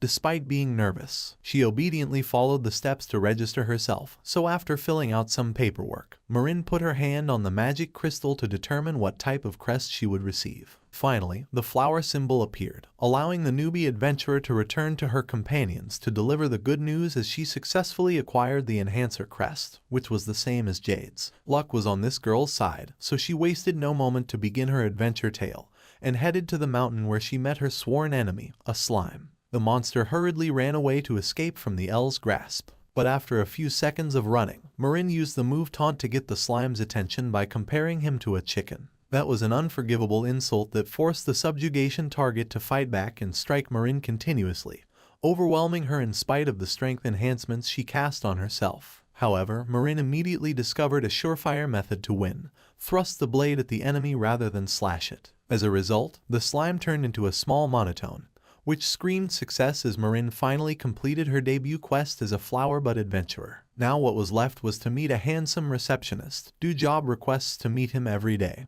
and ultimately become the greatest adventurer. No, not this time. Afterward, it was time for Jade to prepare for the party, and it seemed like he already got the looks that had 100% passing marks, according to Doomi and Marin. Still, Jade couldn't help but feel nervous as it was only a few hours away until he achieved one of his dreams: to dance with Garnet at the castle. Nonetheless, Jade expected the receptionist to arrive for a little bit longer because she still had her shift at work. So the sudden knock surprised all of them, but it didn't stop Jade from opening it and seeing the love of his life. Starstruck, he stared at her outfit and overall appearance in awe, unable to cast his eyes away from the gorgeous woman standing right in front of him. Using her angelic voice to ask Jade if he had waited too long for her arrival, as they looked into each other's eyes, Jade savored this dreamlike moment while the magical night drew nigh and he danced with the woman he loved very soon enough. Nevertheless, Jade's gentle stare continued to rest on Garnet, leaving him speechless to utter compliments regarding the receptionist's gorgeousness. Doomi and Marin beat him to it at first, yet Jade still couldn't recover from being charmed by the beautiful woman, whom he even compared to a bride about to get married to her husband. However, Garnet worriedly asked Jade his opinions regarding her looks, but the guy took a few more seconds to answer because he was shocked, as it was the first time she called him by his name. Still, Jade never failed to tell Garnet that she looked absolutely stunning in her dress, causing the receptionist to let out a beautiful smile in response to the adventurer's well-received compliments. Once again, her face captivated Jade, yet they decided to head out now and visit the fountain in the plaza, as per Garnet's request. As it was still too early for the grand ball to start, when they left, the kids' party began, as the two celebrated Marin's success on her first quest as an adventurer. They talked about the slime subjugation that fortunately ended before it got dark, and Doomi expressed her full support by congratulating her friend once again. Even though they would be on their separate ways tomorrow, like the innocent versions of drunkards, Doomi and Marin drank a cup of milk until they were satisfied, with the former already imagining the lollipops she gobbled as a reward. Thanks to that, Marin realized she wanted to buy something for Garnet using her own money, only to remember that the compensation she received from the Mana Stone was not enough, as most of it had already been used to buy candies. However, Doomi couldn't bear watching her friend in such a sad state, so the dragon suggested she take on a quest from the guild right now to acquire the money needed for the present. Meanwhile, Jade and Garnet were on their way to the plaza when the nervous hero found out that the receptionist had left work early today, so as not to make Jade wait for so long. Apparently, Garnet was also looking forward to the ball in the castle, not because she wanted to dance, but due to Jade's excitement, which made her feel the same too, albeit with terrible dancing skills. Jade blushed when he heard that and assured Garnet he would give her a good time so she wouldn't regret coming with him to the party in the first place. Eventually, they arrived at the plaza and saw a special empty seat, but Jade already grabbed the wind as he enjoyed the sight of Garnet's smile, with the fountain as a mere background, before they even sat on the bench. As expected, Jade liked watching Garnet's beauty more than anything else, so he continued looking at her face rather than the famous mountain, while being extra careful as he might be referred to as weird. Unaware of Jade's thoughts, Garnet suddenly thanked him for assisting Marin in her quest, as it was because he was watching her over that she didn't have anything to worry about anymore. Jade realized that Garnet felt uneasy when her sister was out in the woods adventuring, so he finally asked the million-dollar question, wondering if the receptionist was against Marin's dreams. In response, the look on Garnet's face turned into sorrow, and she revealed her fear that Marin would someday end up like their father, an adventurer who rarely came home. Furthermore, they last saw him 12 years ago, before Marin was even born, which meant there was a high possibility that he wasn't in this world anymore. To meet him again, Garnet became a staff member in the guild so she could gather information about her father's whereabouts, to no avail because there were no sightings or rumors about him even now. Per Jade's request, Garnet revealed that her father was named Onyx, a word that rang a bell not just for Pocket Monster fans, but also for Jade, who asked if Onyx had a scar on his right cheek. Moreover, it turned out that he had the injury after protecting Garnet's mother in the past, allowing Jade to confirm it was the same man whom he met in his hometown 12 years ago. At that time, Onyx had a rank 7 flower crest on the back of his hand, and he was also the first adventurer that Jade had met since he was a little kid. Therefore, Jade told Garnet that Onyx's stories about his adventures were the main reason he aspired to be an adventurer like him. 12 years ago, Onyx stopped by Jade's village to tell the young boy his tales and pique his interest in going on many adventures someday. Unfortunately, Jade was 10 years old at that time, and he needed 2 more years to be registered in the guild, but that didn't stop him from aspiring to travel the world and become a hero. Their lively conversation continued until they finally introduced themselves, and the man revealed his name, Onyx, which brings us back to the present where Garnet sees some hope after listening to Jade's backstory. Needless to say, Jade was grateful to Onyx because that man was the reason he became a great adventurer, and was able to meet his daughter, with whom he madly fell in love. To thank him for those things, Jade swore to himself that he would find Onyx no matter what, and the adventurer said it to Garnet, assuring her he would gather information even if it was in different countries if needed. After all, Jade also wanted to meet Onyx again, not to mention this was his way of repaying Garnet for accepting his invitation to go to the ball with him. The receptionist chuckled and thanked Jade, telling him she would dance her best tonight as a thank you for his offer. That said, they started to leave, given that it was almost time for the party to start. Unfortunately, a problem occurred as something sticky got attached to the dress and stained it, causing Jade to blame himself for the accident, even though Garnet didn't think it was his fault in the first place. But now that they couldn't insult the king by wearing dirty outfits, Jade dug his own grave by offering to lend a dress from his place. Yes, that did generate level dress collection from a few chapters back. In the end, he pretended it was for Doomi when she got older, so they rushed toward home with the little time they had, only to learn that Marin and the white dragon weren't here. Jade hurriedly checked the entire house, despite the ominous feeling he sensed, and found out that the two were nowhere to be seen. Suddenly, Jade noticed the mithril shield's absence, and from that, he concluded that Doomi and Marin had headed to the guild to take a quest, not knowing that job requests at night were life-threatening.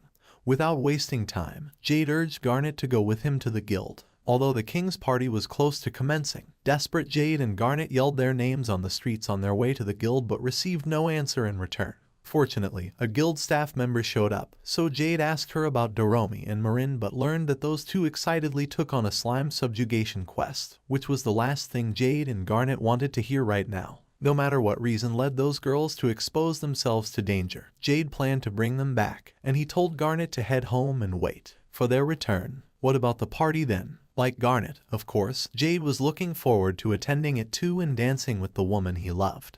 But there were just more important things to prioritize, albeit aware it may be rude to Garnet. As someone who got invited by him to the ball, Jade declared that Doomi and Marin were more precious than any party, even if it was the monarch's birthday. Unfortunately for the king, there was no Jade in his ball again this year. Even so, Garnet felt happy and assured, not to mention relieved, that Jade would retrieve her sister and Doomi, so she left the matter in his hands. Jade was very much willing to take care of it. In the dark forest, Marin began to worry if they could defeat a slime despite the darkness lurking around. But Doomi wasn't the slightest bit scared, or she wasn't just showing it to create a good memory with her friend in their last adventure together. In addition, the white dragon wanted to make Marin's wish to give her sister a gift a reality, so she tried to be laser focused and on top of her game while observing their surroundings. Finally, Doomi sensed the presence of the enemy, although it was in the form of an attack that hit her and possibly Marin too. To top it off, the slime wasn't just one, and it was already turning into a horror experience that forced Doomi to grab her friend's hand to do the thing called tactical retreat. Their eyes were closed, yet the two ran in the direction where they assumed the entrance was until they could no longer see the ice sky jellies. Thankfully, they were finally spared from the dangers of the infamous slimes,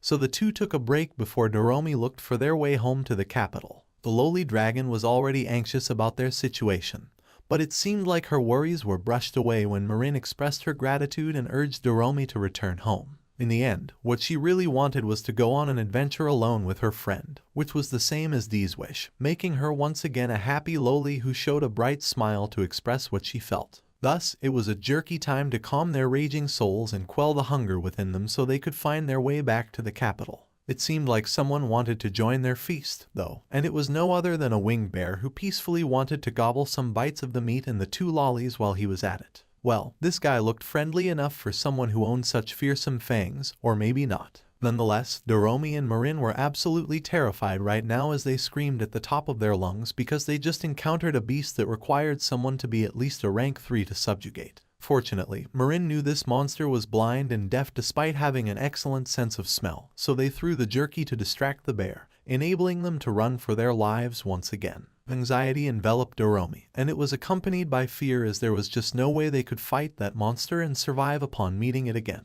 Eventually, they found an empty cave and entered it to check if this place could be their hideout. In spite of the strange smell that made them sick, it wasn't even a minute when Marin saw the lifeless bones of another monster, which led Doomi to conclude that this cave was the winged bear's den, meaning they were still in danger of becoming the monster's late-night snack. Lollipop immediately. Doomi and Marin ran toward the entrance of the cave, only to discover it was already too late as the winged bear was blocking the only path where they could escape. The situation brought Marin down to her knees, and she blamed herself for wanting to take a quest with Doomi together at this time of the day when it was more dangerous. Of course, the white dragon thought it was her fault rather than Marin's as she then pondered if returning to her original form would be for the best, considering Garnet's sister may hate the dragon girl. But for Doomi, protecting Marin and being despised was more important than doing nothing and letting her precious friend in the Reaper's grasp. Although it was confusing for Marin, Doomi guaranteed the girl it'll all be okay now, and that there was no need to worry anymore because she was here to protect her no matter what. To make it more puzzling, Doomi took off her clothes for the sake of keeping Marin away from danger as she left all her valuables before charging toward the winged bear. Dragon scales appeared on Dee's skin, and her transformation began with a powerful declaration that she was a strong dragon. Within that time, Marin merely watched her friend in awe as she witnessed the blinding light turning into a mythical white-winged beast who roared to start the counterattack and protect her beloved friend. Enraged, Doomi glared at the blind bear and flew straight at him at a tremendous speed, making it too late when the monster smelled the scent of a fatal hit coming from the dragon's claws. The attack slammed the bear against the tree and instantly knocked him down, making Doomi the victor as she also successfully protected Garnet's younger sister. Now all that was left for her to do was to deliver Marin to the capital, but because she learned her true identity, Doomi worried she would be afraid to even come near her anymore, or worse, Marin would end their friendship right there and then. Scared by those thoughts, Doomi regretted suggesting Marin take a quest because they could have enjoyed their time together and kept the party going if not for that. In the depths of the white dragon's mind, tears emerged from her sad human body's eyes as she despised this sad way of saying goodbye. While sorrow befell Doomi, her guardian's voice resounded as Jade finally arrived to bring the two back to the capital. A few seconds ago, Jade heard the sound of battle nearby, so he rushed in the direction of the noise and found out that Doomi had ended the battle and was safe, even though the white dragon was forced to dispel her human transformation for this to happen. Eventually, Jade caught sight of Marin and asked if she was okay, but the girl fell on her knees instead and burst into tears while apologizing for taking a quest at night. However, Jade wasn't really angry because he was just happy that both of them were safe, allowing him to tell the two to go home before another monster appeared. Nevertheless, Marin learned Dee's true form, which gravely worried the white dragon. But it seemed like there was no need for any depressing concerns. With a smile, Marin approached her precious friend and appreciated Dee's effort and bravery to save her from the monster earlier when she thought it would surely be their end. Moreover, Marin put her robe on Doomi so she wouldn't catch a cold when transforming into a human again.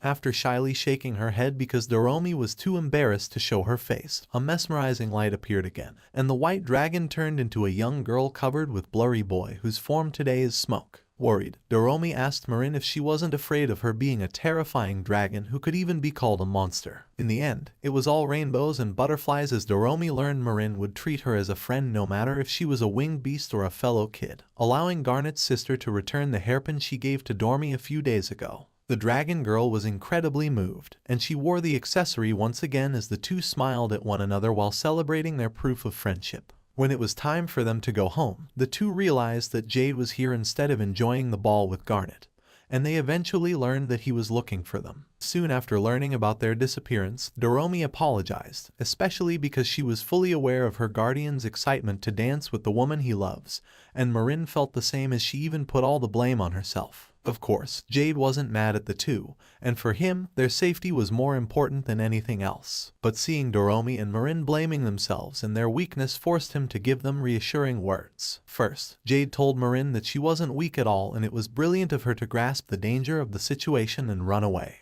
For Doomi, it was her courage and bravery to protect Marin that Jade acknowledged, and it looked like those words had convinced these two girls. So Jade urged them to go home and report their safety to the worried receptionist impatiently waiting for them in the house. Like Jade said, Garnet waited inside until she heard a creak from the door and caught sight of the two entering the house. She immediately focused her attention on her sister, elated just to see her again after a long time of worrying. So she rushed toward Marin and Doomi to embrace and welcome them back with a smile and some tears of relief. In response, the two apologized while arguing about who was to blame because they were basically saying it was my fault or the like. In the first place, Garnet felt the same as Jade, and she thought no further scoldings were needed, as it was evident Marin and Doomi had learned their lesson. Therefore, Garnet appreciated Jade's endless help, and she told him to inform her if there was anything she could do to bring back the favor. Jade cut to the chase this time and invited Garnet to the King's Grand Ball next year so they could still enjoy it even though the current one had just ended.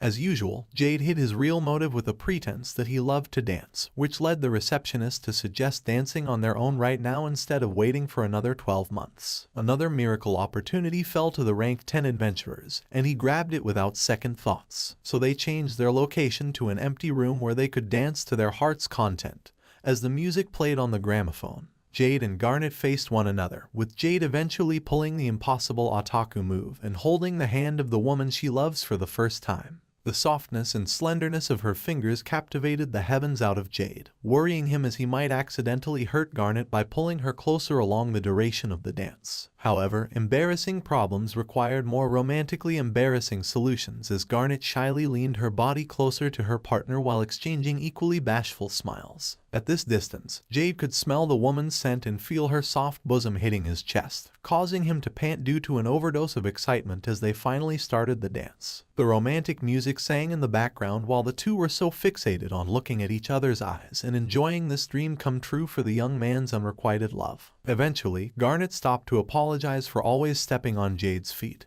but Jade was so focused on living in this moment that he didn't notice any of that, even in the slightest. Thanks to that, Garnet's worries faded, and Jade's blissful event continued with them having fun despite all of what happened that night. Someone's tummy growled to stand out against the gramophone music, which signaled Jade to end the dance. Albeit wishing for it to go on for much longer, however, the reddened blush on Garnet's face caused him to assume that the growl came from her and that they should hurry to grab something to eat. In reality, the source of the hungry sound was Marin, so Jade asked the feverish-looking receptionist if she was okay, but found out that Garnet took care of herself specifically for their dance to happen, so everything was fine. Moreover, the reason her face leaned is due to the woman's fear and nervousness, as it is Garnet's first time dancing with a man. Now Jade is blushing too as he then assures Garnet that her dance is amazing enough to capture the attention of everyone if they go to the ball. Most of all, Jade is genuinely happy just by being able to dance with Garnet, and he declares those words for the receptionist to hear, which makes her incredibly happy too. Jade was a second too late, but this guy still realized what he just blurted out, which turned his face into a beat. On top of it, the dragon told Marin about her guardian's starflower gift to Garnet,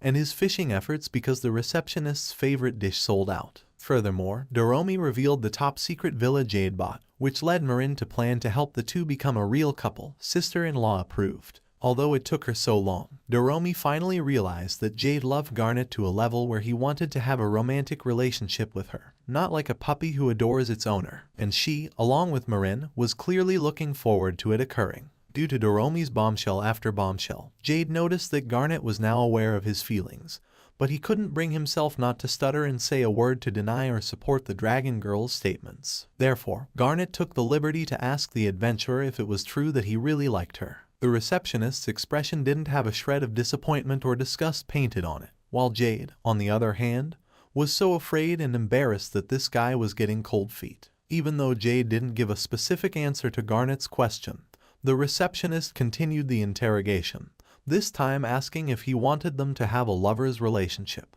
Apparently, Jade would not deny nor say that he didn't want to go out with Garnet, given that she was the woman who he wished to be with for such a long time. However, Jade could only deny it when Garnet said, "Am I wrong?" and eventually failed to convey his message properly, albeit with the jittery and messy dialogue he delivered. In the end, Garnet simply wished to know what Jade exactly meant with all the words he had blurted out, which led Jade to remember their first meeting 10 years ago, and the resolve he made back then to someday tell Garnet about his feelings. Just when the thought of not saying it surfaced, Jade refused to chicken out and started to steel himself because it was now or never. With a determined look in his eyes, Jade faced the woman he was madly in love with, and after a long 10 years that seemed to last forever, he finally confessed his love along with a passionate desire for the both of them to start dating. Albeit surprised by the young man's unexpected declaration, Garnet answered with a smile and the most awaited okay to accept Jade's proposal. After all, Garnet's love was mutual, as she also wanted to ultimately turn their friendship into being lovers, like what Jade longed for. For the first few milliseconds of their relationship, Jade had hidden question marks on his head because he couldn't believe this was happening, and the guy wanted to know the reason for Garnet's yes. Consequently, Garnet emphasized her 10 years of watching Jade, which allowed her to learn of the adventurer's personality, and the fact that he was so cheerful that her day always brightened whenever they were together. For that reason, the two of them becoming lovers would surely make the receptionist happy.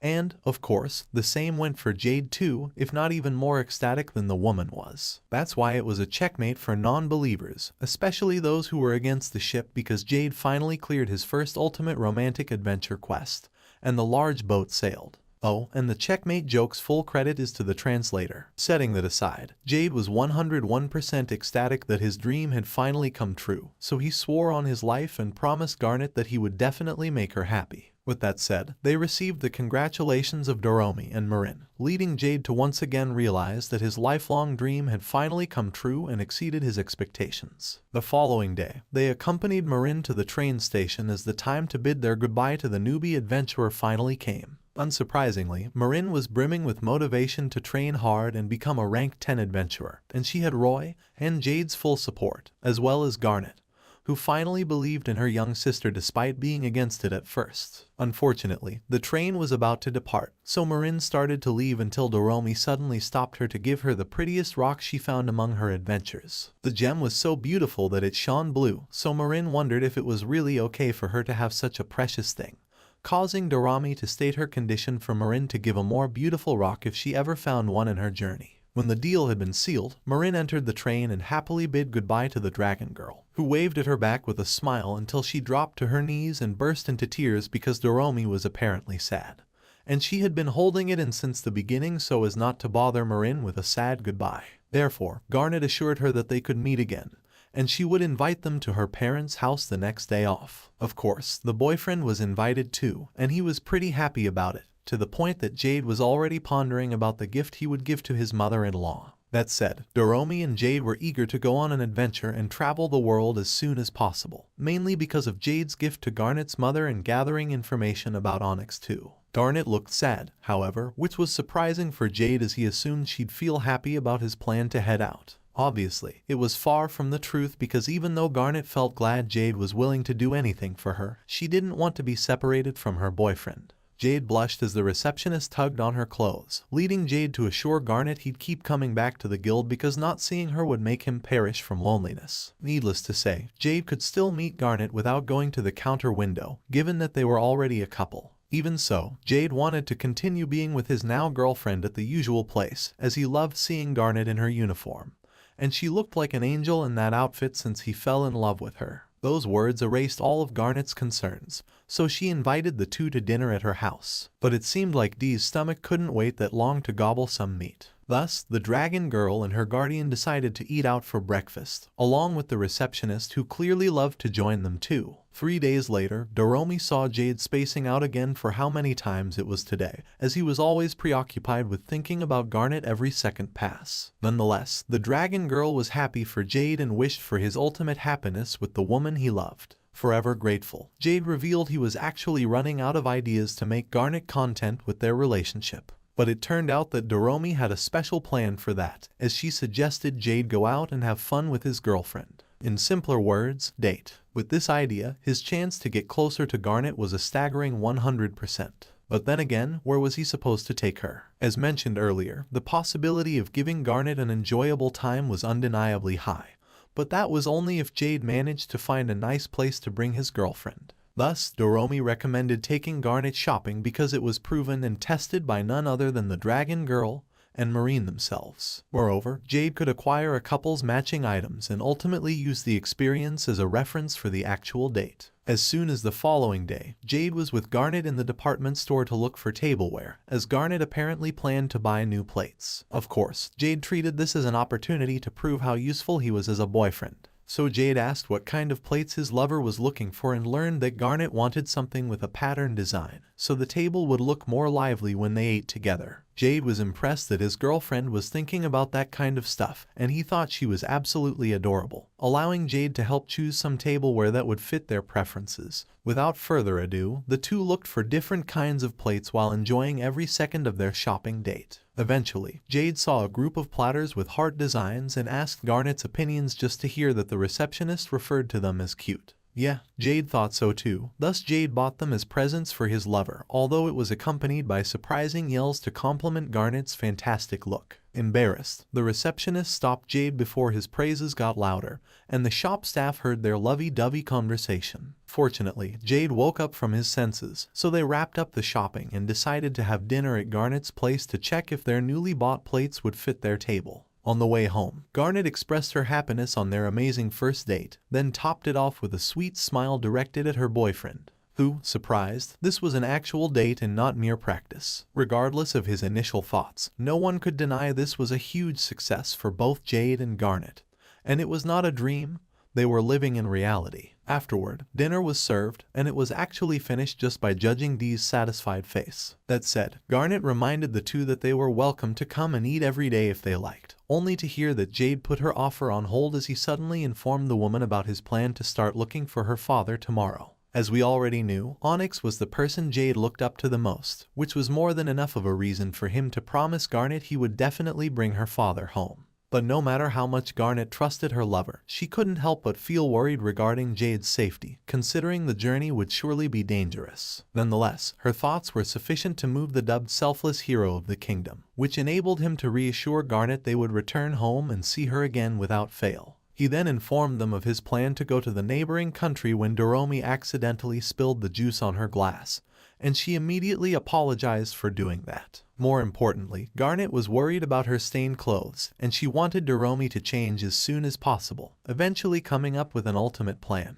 As a result, the dragon girl transformed into a princess thanks to the dress Garnet lent to her. Apparently, Jade's girlfriend owned it when she was around Doomi's age, and Garnet was perfectly fine with letting the dragon girl keep it, as she actually disliked wearing that outfit. The reason turned out to be her mother, though, because she bought it so Garnet wouldn't look like a country hick when going to the capital. Even how unpleasant it was for her, Jade was confident that the clothes perfectly fit Garnet at that time. But for now, it was the dragon girl who wanted to get an honest evaluation regarding her princess-like appearance. Of course, it was an absolute 10 out of 10 points, so Doomi thanked Garnet before they went home, and she lay on the bed with the dress atop her. Unfortunately, the white dragon's peaceful sleep ended as she suddenly screamed at the top of her lungs because of a horror-filled nightmare. In her dreams, someone was hitting Doomi, and Jade had no idea who it would be until he was reminded that the terrified girl right here was a monster known as a white dragon. After all, their kingdom was the only country that protects those creatures, so adventuring into another nation must surely be scary for Doomi,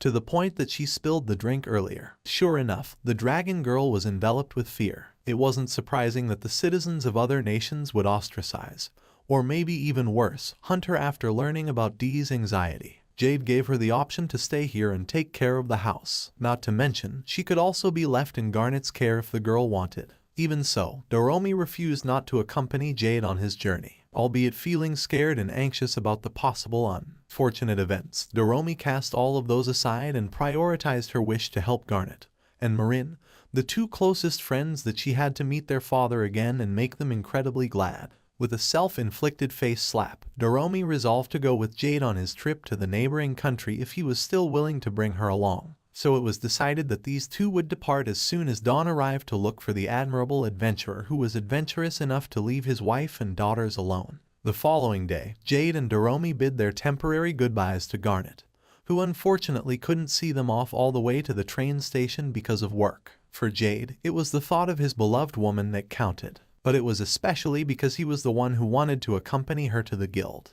As Jade and Doomi departed on their journey to find Onyx and bring him back to the girls he abandoned. Yeah, seriously. Nonetheless, the second day of their long adventure began, and Doomi was already exhausted, both mentally and physically. But she refused to take a break in the dark woods, even though the next town was still 3 hours away. Along their journey to the monarchy of Lyok, Jade took a quest from the guild to subjugate the rumored ghosts. But it seemed like Doomi was unaware of it yet, and she was escaping to the mindset realm occupied by dinner thoughts. Eventually, she found out they would fight a wraith, and this poor little dragon absolutely didn't like where things were going. In response, Jade assured Doomi that ghosts weren't wraiths because they were more like formless beasts, who would transform into whatever their enemy fears the most. At any rate, Garnet should be here right now, given that the ghost would turn into a mere spider, and they could defeat it with a smash or two. Still, Doomi worried about the worst-case scenario where the ghost transformed into an overwhelmingly powerful beast Jade feared.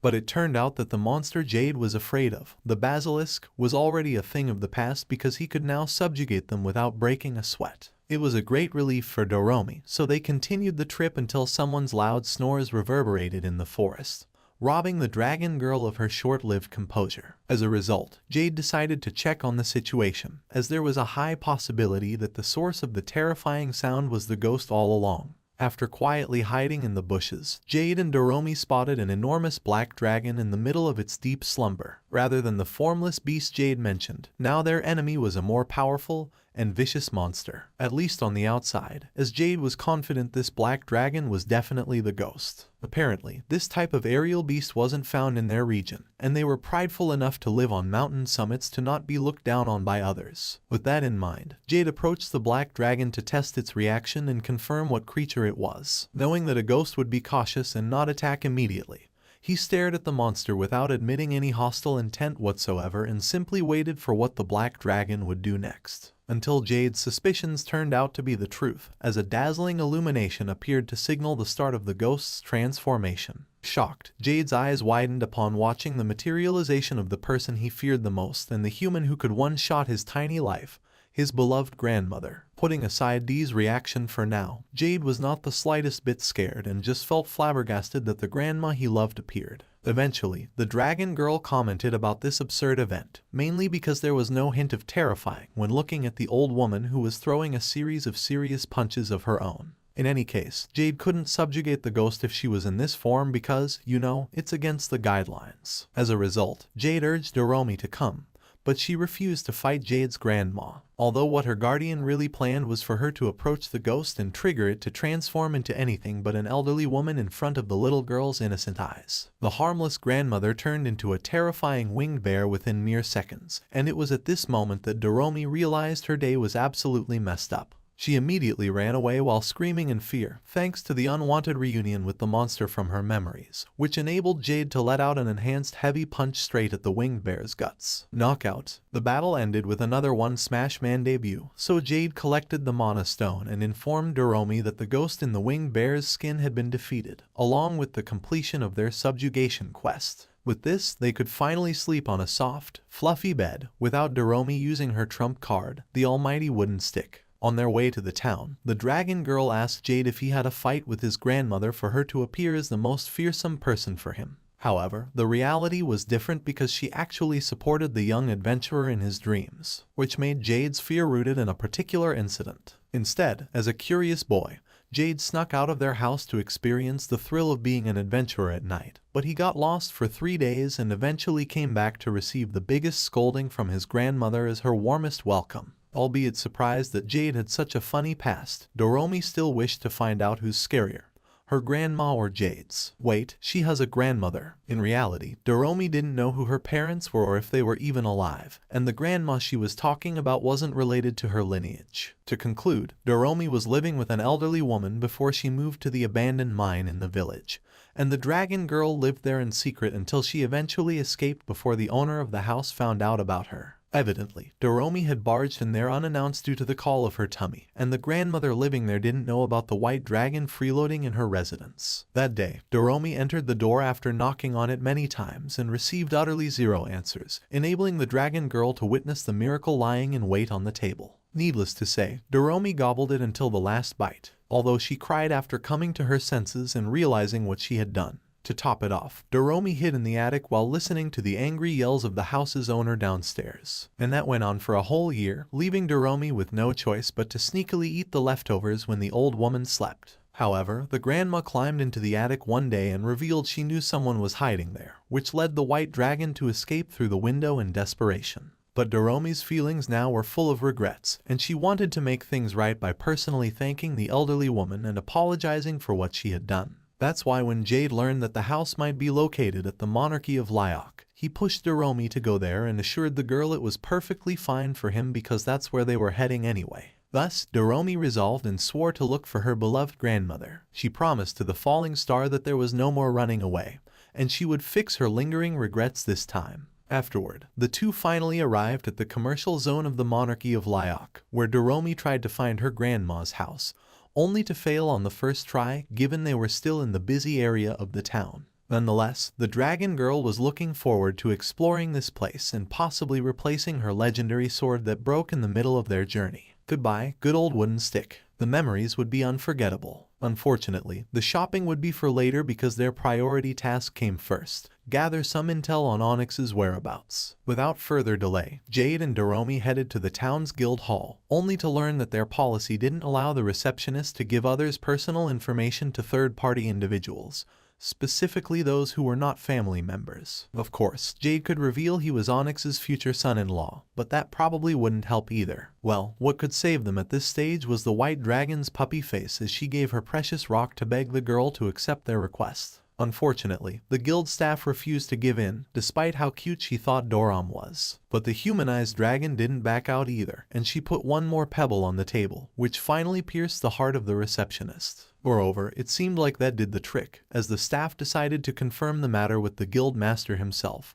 thinking there was no harm in asking him personally. As thanks, Doomi cheerfully handed her precious rocks as gifts, but the receptionist ran away instead because they would apparently put too much pressure on her. Nevertheless, their efforts proved to be a success now that the guild master agreed to meet them, especially Jade, whom he finally saw once again. It looked like they already knew each other, so Doomi asked to confirm it, which led her to learn that Jade subjugated a black dragon in the past per the request of this country. That story was for next time, however, as the conversation skipped to the main topic, allowing Jade and Doomi to request the guild master's help to look for a man named Onyx who disappeared without a trace 12 years ago. As expected, revealing someone's information to others was against their rule. But the guild master was willing to make an exception for Jade as a way to repay his and the country's favor. It was an absolute thank you for the two, even though searching for the logs 12 years ago would take the guild master at least 3 days to finish, which was, of course, not a problem for Jade, as they could just drop by again when it had been completed. The following morning, the two wandered in the streets to spend the remaining 2 days of their wait to look for a gift for Garnet. Doomi recommended buying some local fruits for her, especially peaches, as she liked them, personally, to the point that this dragon girl engaged in some kind of imagination. On top of it, she actually received seeds from the innkeeper where they stayed, so Doomi could plant them at home and take a step closer to becoming Garnet's plant buddy. Thus, Jade decided to acquire fresh fruits on their last day at Lyok and check another store for the time being. With that said, the two entered a shop that had a variety of products displayed for them to choose from and ultimately bought them as souvenirs and presents. After staring at the store in awe, Jade caught sight of a watering pot with a cute flower design, which Doomi also thought would be to Garnet's liking. Thanks to that, Jade imagined a flowery scene of his girlfriend using the gift while wearing a sweet smile on her face and thanking Jade. Therefore, it was decided that the watering pot would be given to Garnet while Doomi, on the other hand, got a snail-looking one for her future endeavors in growing the peaches. The reason behind the design turned out to be sad, though. Apparently, snails were good listeners if you didn't have someone to talk to. However, the real deal came after Doomi encountered what could be the replacement for her legendary wooden stick. Although it wasn't actually a sword but a flute, nonetheless, the dragon girl was so excited to have this that she kept glancing at Jade until Jade agreed to buy the instrument for her. Not to mention, this would be a good hobby to pass the time on their adventures. Since they were already there, Jade planned to buy some presents for Dee's grandmother too. So they spared no time in looking for different accessories like towels, hats, or a cool dragon sword keychain. In the end, Doomi was satisfied not just with acquiring the flute but also with the great haul they bought as gifts for the dragon girl's grandmother. She might have overdone it a bit, though, but we will put that aside. As Doomi spotted a familiar old woman not far from where they were praying at the fountain, as if wishing for something to happen to confirm if she really was the one they were looking for, Doomi walked closer while nervously hiding on Jade's back, ultimately arriving at an expected answer, which was evident just by seeing the girl's nod. But while Jade was happy that Doomi could finally apologize, the white dragon was plain anxious as she feared the old woman might hit her. Not to mention, Doomi wanted to make the apology alone as it was her mistake in the first place. Basically, it was a sincere form of atonement. While they were busy talking, the grandmother began to leave, so they were forced to become stalkers as they followed her to the Dutch shop and to the elderly woman's house. Eventually, the two spotted a plain old-looking house which Doomi immediately confirmed as the residence of her stranger grandma. She went in front of the door until seconds became minutes and Doomi was still not knocking. Worried, she might disturb the owner of the house who apparently enjoyed tea at this time of the day. Therefore, Jade told her to return to the inn and have lunch first before trying again. But the grandmother stopped them in their tracks with a single intimidating question. "What are you doing here?" Flinching in horror, Doomi looked horrified as she turned around and saw her not family-related grandmother who glared at them after discovering their strange stalking expeditions. Soon after, the dragon girl sweated buckets and desperately told the old woman that she was pretending to be a princess, and recruiting her as the queen was the natural course of action. Apparently, the grandma's house looked like a castle, which was perfect for their base of operations. So it was not a surprise that Doomi wanted to live here someday too. Well, she already did. However, the elderly woman was not amused that the girl was planning to touch her house walls, and she angrily scolded her before it happened, which led Doomi to apologize sincerely for her presumptuous actions. That said, there was something about the walls that Jade noticed, but of course, he didn't point it out and instead reminded the dragon girl about their reason for coming here. Finally, Doomi could say the words she had been holding in all this time, especially now that her grandmother was waiting for her to reveal all of them.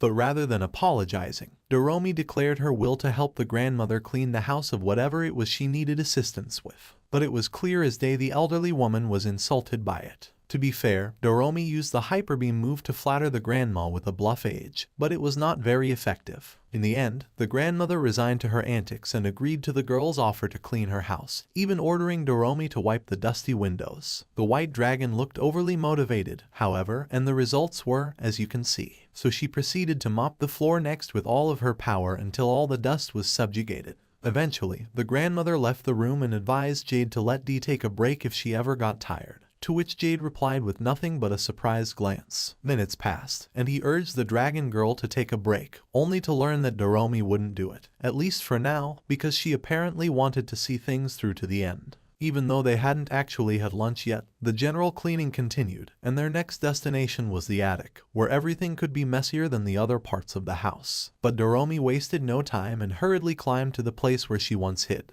To her surprise, the room was almost spotless, and there even was a mattress pad with a soft blanket, which was not there before when Doomi was freeloading. Thus, they concluded someone might be coming over here tonight, but the cleaning was finally done thanks to that person. And Doomi felt the hunger crawling inside her little tummy. As if answering their prayers, the grandmother told the two to come down before the food got cold, making Doomi both happy and worried if she really was worthy to gobble some homemade meals from the woman she fooled in the past. Nonetheless, it was rude to refuse someone's offer, so the dragon Loli was forced to comply, allowing her and Jade to meet some godly appearances who were basically tempting you to eat them. A loud grumble resounded from no other than the human-formed white dragon as she revealed her starvation due to not having lunch. Obviously, Doomi was too focused on cleaning to even notice that her stomach was roaring, so she took this golden opportunity to grab a bite from the stew the old woman cooked for them. Her face screamed satisfaction to a whole different level of happiness, and it seemed like the grandma was glad to see that, as she urged Doomi and Jade to enjoy the meals. When night arrived, the dragon girl lay on the bed, albeit reluctant to rest because she still wanted to help with the chores, even though her grandma told her to sleep. Moreover, Doomi looked sleepy and was on the verge of dozing while contemplating her failed chance to apologize. Blurting out those thoughts, Doomi welcomed her gentle dreams, and Jade could only smile as he thought about the dragon girl's efforts since they started cleaning in the morning. On another note, Jade saw the bright illumination from the main street and imagined a scene where he was enjoying this stunning sight with Garnet while they were at the top of the mountains. Thus it was date time in this boyfriend's dreams until the grandmother interrupted his blissful imagination and turned it into shrieking-level horror. Nevertheless, Jade assumed that she had something to tell Doomi, who was already sleeping. But it turned out the old woman didn't want to disturb her slumber, so she surprisingly borrowed some of Jade's time instead. At the table, Jade was offered some tea while the grandma had some for herself too, although it had no sugar because she wasn't good with sweet things, which was surprising for the adventurer. After all, Doram's stories said the grandmother left sweets on the table. Not to mention, she was also seen buying donuts when he first saw her. Therefore, Jade asked if she was expecting a guest tonight, and the answer was a staggering no, meaning the food was for him and Doomi instead of the non-existent visitor. Furthermore, the donuts were given explicitly to the dragon girl, and the scene in which the grandma scolded her for touching the walls was to prevent Doomi from cutting herself and acquiring wounds. In other words, the elderly woman was simply worried about the young girl and wasn't actually mad at her, unlike what it looked like outside. Suddenly the grandma asked Jade if they lived around there, and learning that the two were from the Sundale Kingdom made her smile instead of frown. As it turned out, the grandmother wanted to use this opportunity to thank Jade for something. Surprisingly, the old woman was glad that Jade brought Doomi, and she appreciated it because the grandma actually recognized the dragon girl all along, given that her memories of living with Doomi for a year were trustworthy enough for her not to mistake who she was. It turned out that the elderly woman's daughters had lived with her in this house in the past until they became independent, and were now enjoying their own lives. Jade empathized with the grandmother's feelings, even calling it a complicated experience, albeit not having kids of his own, at least for now, and was merely thinking about how it felt. As a result, Jade imagined his children with Garnet and their enjoyable yet bittersweet time because they would surely leave someday and become independent. Needless to say, our protagonist cried, and the grandma was slightly weirded out. Despite that, she revealed wishing to live with her children again but deciding not to force it, fully aware that having them come home was selfish. Thus it was a happy moment when a cute roommate appeared out of nowhere and ate the leftovers right in front of her within just the second day. While the old woman nodded because she felt sorry for the little girl who clearly had no place to come home to, the grandma pretended not to say a word and just pretended she didn't notice her. On top of it, the sweets were deliberately left for Doomi to eat along with the leftovers, which for the old woman were memories she was very fond of. With that said, Jade thanked her for contributing to Dee's growth, similar to the grandmother who expressed her gratitude for feeling happiness due to having company in her home. Even so, she didn't plan to let Doomi know about her feelings, afraid she might scare the girl again like what happened before. After all, the grandma wanted to treat Doomi like her real granddaughter, but the white dragon misunderstood and assumed she was angry, which caused the girl to run away, and the rest was history. That's why it was a relief for the elderly woman to see Doomi growing healthy, making her prayers to the wishing fountain worth it, especially because the girl's new guardian turned out to be a kind person. Of course, Jade was confident Doomi also thought of her grandmother as good-hearted. Yet the elderly woman wasn't hoping for confirmation at all because for her, meeting Dai again was more than enough than anything in the world. After their late-night conversation, Jade exited the room, although looking problematic now that he knew the real story from the caring grandma's point of view, causing him to arrive at a decision: be the mediator between Doomi and her grandmother. On their third day at Lyok, Doomi bought a small basket of peaches and was excited to give it to her grandma, as she finally accomplished the achievement of not eating one. With this, it was 99.9% sure that the old woman would realize how apologetic she was. Given that this task was actually an errand they ran for the grandmother, regardless, Jade ensured that Doomi would say sorry sooner, as it would get harder for her the longer it went on. He decided not to tell the dragon girl about their conversation, however, and respected the elderly woman's choice while putting Doomi on the right path at the same time. Ultimately, it was a win-win situation. At least for now, especially in terms of surfacing the dragon girl's determination to do what needed to be done. Therefore, as soon as they arrived at the old woman's house and handed her the basket of fruits, Doomi battled the nervousness lying inside of her mind and mustered the courage to call her grandmother out of the blue, and bowed in apology while confessing her sins in the past of secretly living in the attic and stealing food from time to time. Silence enveloped the living room while Doomi anxiously waited for the old woman's reply, eventually hearing from her smiling mouth a gentle question, which might be what the dragon girl had been waiting for since the beginning. Did you enjoy the food I left out for you? Tears began to form in Doomi's eyes as she told her grandmother that they were all very delicious, whether the meal was hot or cold. In reply, the caring old woman smilingly reminded Doomi to come back anytime and try her food again. Needless to say, she didn't think of the dragon girl as a bad kid because it was quite the opposite. For a reason which is fully understandable, Doomi appreciated her cooking after all. Perhaps for the first time since they met, the little girl embraced her grandma and wholeheartedly thanked her for everything with a bright smile, which might be the warmest the elderly woman had seen from this kid. Thus she informed Doomi of her plan to bake a peach cake and told her to eat as much as she liked, exciting the rumbling dragons inside the L's tummy as they gave the old woman their helping hands. Afterward, the three happily gobbled the dessert while enjoying the last few hours before they parted ways, until Doomi eventually waved goodbye to her grandmother after giving the presents. Later that evening, Jade and the white dragon returned to the capital, which apparently had a nostalgic smell to it. Putting aside the city's scent, the two headed to the guild to do Jade's usual report, and Dee's storytelling to the kids. Thus on to Garnet. The boyfriend went, but he was instead welcomed by fellow adventurers who were delighted to see their selfless hero again. After all, they were grateful to Jade for defeating boss-level monsters and thinning out their numbers, allowing them to go on adventures in peace, rather than the typical fear of possibly sacrificing their life in the process. Even though the real reason he did all of those was to get close to Garnet, Jade was still glad he had a positive impact on others, although it was a mere side result. Finally, the most awaited moment arrived as Jade's chance to see the receptionist came, and he handled it as a pro, saying good evening and introducing himself like it was their first meeting. Garnet had the sweetest smile for tonight as the receptionist looked at the man she loves and responded in the same way as Jade. For Jade, Garnet looked dazzling as ever, and he sensed the evident cheerfulness she emitted despite it being their usual way of communicating in the guild at this point. The 20 million compensations were just a little side reward that could be ignored because what was more important for these two was they finally talked to each other again after a few days of Jade's journey. As soon as Jade and Doomi returned home, the former immediately finished sorting out the things they bought so he could easily give Garnet's gifts later. Alongside that, however, Jade also needed to inform her there was no new information about Onyx as the neighboring country's guild saw no record of him since he went missing.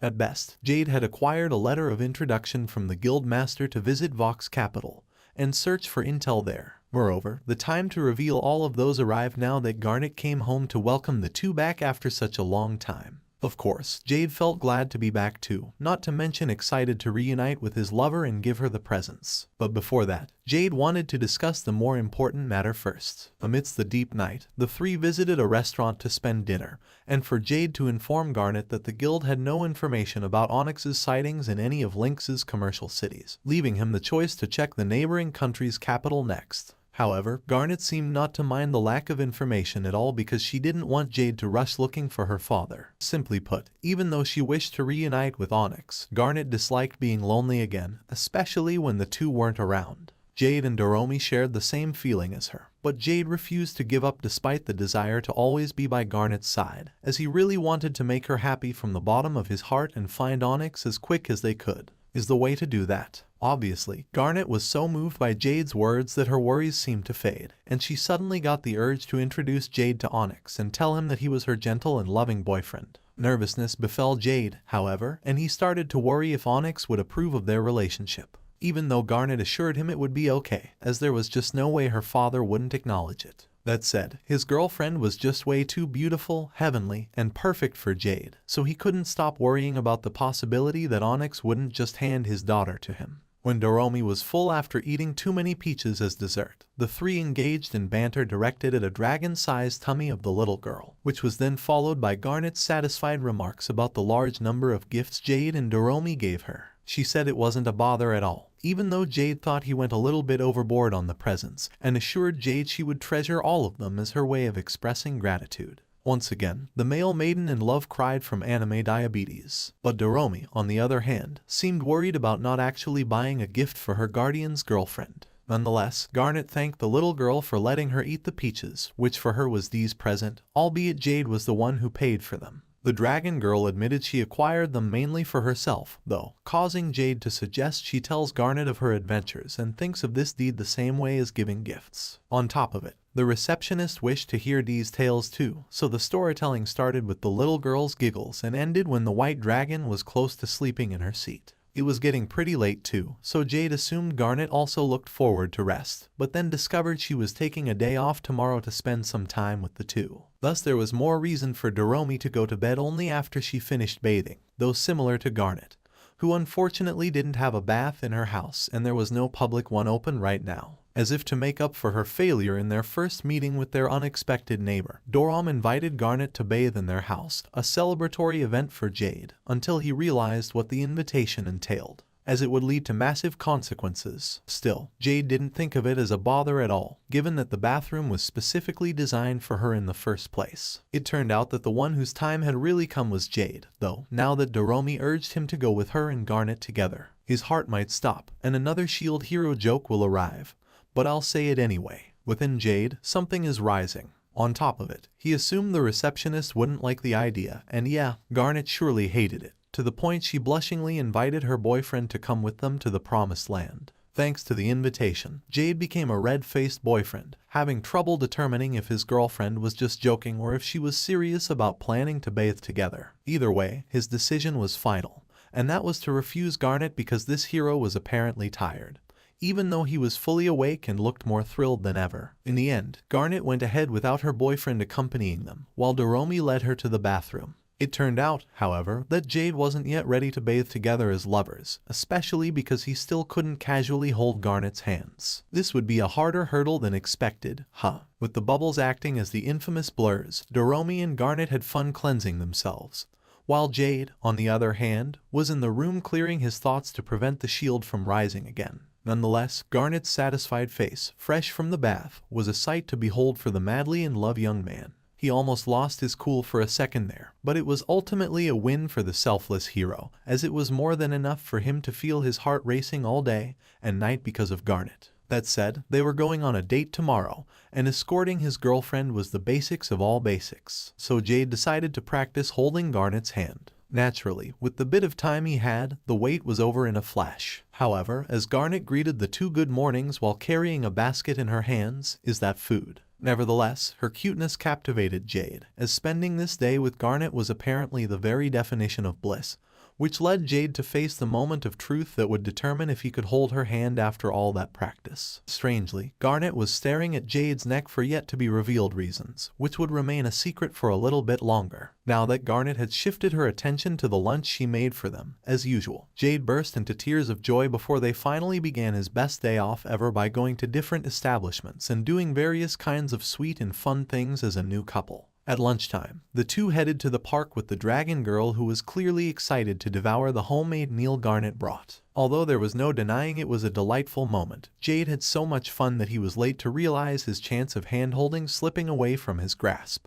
Well, food came first. Instead of holding hands, Jade received a homemade lunch consisting of sandwiches of different flavors, mainly egg, ham, and cheese, and lettuce and tomato. Gobbling sound effects reigned in the background while Jade and Doomi ate the lunch Garnet had made specifically for them. Apparently, it was the most delicious thing Jade had ever tasted. His mom would cry when she heard it, maybe tears of joy. All of a sudden, Jade noticed his girlfriend staring at a sign for a nearby theater, which led him to invite her to watch a play as their next destination. Obviously, Garnet wanted to go there too, and she was happy that Jade would accompany her, mainly because it was a perfect place for a romantic date, according to Jade. Thus, the three sat side by side as they witnessed the start of the play, which turned out to be more melancholic than Jade expected. The story depicted the romance between two people of different social standings, the knight and the princess, whose love didn't work out easily due to their status differences. Thanks to that, Jade appreciated his luck regarding his more favorable situation with the receptionist. Albeit he thought of her as a princess,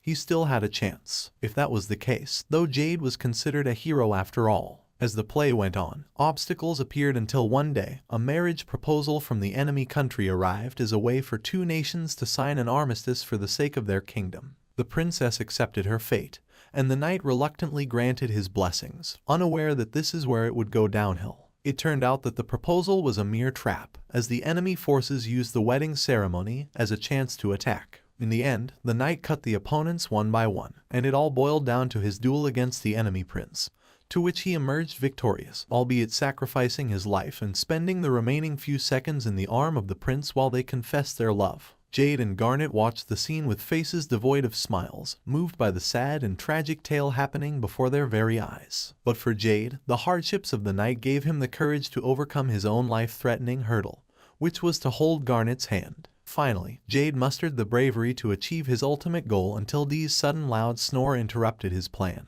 and the powerful hero failed to complete his romantic quest again. Even so, it was time to leave the theater, so Jade carried the dragon girl on his back while contemplating another missed opportunity. Moreover, it was already getting dark, and it looked like the hand-holding would wait for the next date. Those thoughts crossed Jade's mind while they were resting on the bench, and he noticed that Garnet was fixated on staring at his neck rather than explaining why she was doing it. The receptionist asked when Jade would depart for his next trip, which was, by the way, a few more days from now because Garnet planned to introduce Jade to her mother in 2 weeks. Jade got nervous and wondered if she would acknowledge their relationship.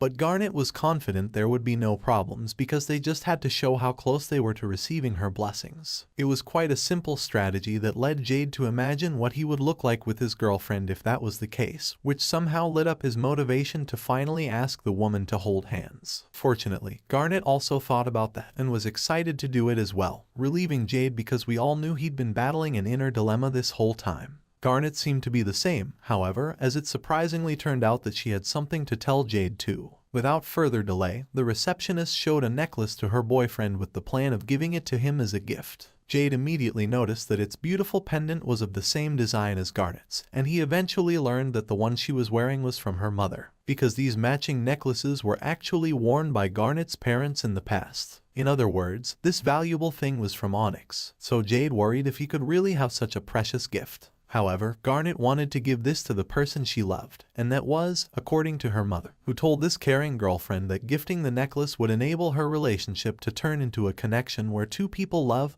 and cherish each other. After all, Garnet wanted to get closer to Jade, and the same went for Jade, who wholeheartedly accepted the gift and assured Garnet they would be together forever. When all was said and done, the receptionist wished to put the necklace on her boyfriend, so she went into a position that looked like hugging Jade. It was literally an embrace for Jade at first, though, and it took all of his strength just to convince himself that Garnet was merely putting the pendant. Come on, weren't they lovers? Regardless, the heavenly moment ended in a flash, and Jade was undeniably pleased after receiving the precious present and the warm love of the caring receptionist, who was just as happy as him. Afterward, Doomi woke up to discover she was magically outside, even though they were watching the play just moments ago. Moreover, the dragon girl learned about their scheduled visit to Garnet's mother in 2 weeks, making her excited because it also meant she could play with Marin again.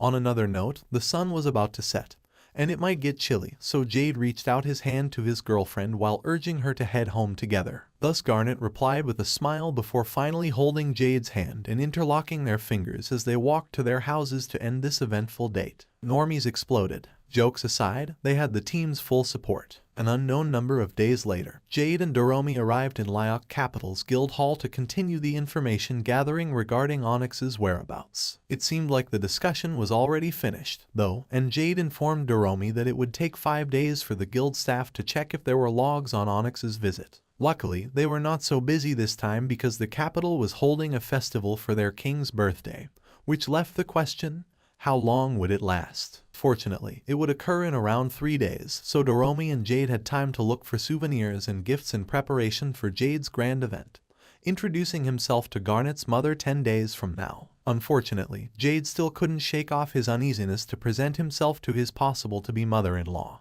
but he was aware that showing how close they were was the key to getting her blessings. Thanks to the random couple he saw, Jade became a little bit confident. It would all be okay, especially because he managed to hold Garnet's hand the other day. Thus, Jade listened to the excited dragon girl who spotted an area with a lot of people, and without further ado, they headed to the place where the spirit of the festival was really blooming. Of course, the celebration was nothing without shops and stalls, and the dragon girl wouldn't miss the chance to explore almost everything until she got a wee bit exhausted. Taking a rest, Doomi slurped on the juice she bought earlier, and showed an overly satisfied face while planning to give some of it to a creature called Machai. It turned out it was the name of the peach seed she'd been taking care of and was currently staying in Garnet's house until they returned home. Nevertheless, the dragon girl searched for a fitting gift for Machai when she caught sight of a booth that piqued her interest. Apparently, it was for a contest to determine who was the cutest among all young girls, and Doomi wanted to join now to show off her achievement to Marin. Although it was actually a national event if she was participating. Of course, the aim was to get the gold. So Jade registered Doomi with the event's receptionist and urged her to buy the costume, equipment, or weapons necessary to win the competition. Doomi saw no need in doing that, though, because she was confident these glasses with a handle were already enough to be the champion. But as if the lorgnette was that magical. To be fair, the dress from Garnet might be suitable for the contest. But Jade thought it would be better if Doomi bought something to match the clothes. Fortunately, saying it was a good idea to try something new and create a fond memory out of the competition convinced Doomi. So one final push was needed to do the trick. Therefore, Jade assured the dragon girl that Marin would be more excited if she brought up cooler stories regarding fashion aspects. As expected, Doomi took the bait, so it was another shopping time for these two in the clothing store. The newbie contestant found the perfect accessory to grab victory, although it was a skull that showed intimidation and not cuteness on top of it. Jade couldn't bring himself to say it was a bad idea, and might hinder her chance to win, even though it was obvious he wasn't fond of the skull. Soon after Doomi's call, a young girl named Dell appeared to assist the customers in their shopping, and definitely not because she was a lost kid who got separated from her mother like what the white dragon assumed. It turned out that Dell helped her parents assist consumers in their store, which was just perfect because Jade was confident they could get girly advice from her. With that said, he asked for a recommendation regarding the accessory that fits well with the dress, and even though it wasn't a bigger skull like what Doomi wanted, Dell showed them a moon pendant, which was undoubtedly better for the contest. For some reason, Dell became excited when she learned that Doomi was aiming for gold in the competition and even advised her to put on makeup and get her nails done. Unsurprisingly, the dragon girl was not willing to make such troublesome efforts, but Dell wasn't over yet, and she urged Doomi to listen as it was a piece of advice from none other than the one who placed first in the event last year. The surprising revelation amazed Doomi while making Dell flustered, but the lesson went on, this time focusing on wearing heels and walking graciously with them. Afterward, Dell showed the dragon girl how it should be done, and this defending first placer unquestionably nailed it, unlike Doomi, who needed a lot of practice after this. Still, she was cute in Dell's eyes, so Doomi returned the compliment with more praise while wishing her good luck in the competition. During their conversation, Doomi also revealed the countless battlefields she passed through, making Dell a tad bit alarmed at her new rival and swore she wouldn't give the first place no matter what. Well, instead of being scared, Doomi was impressed at the girl who was apparently just helping out her parents. Yeah, we get you. Nonetheless, heels were important to win,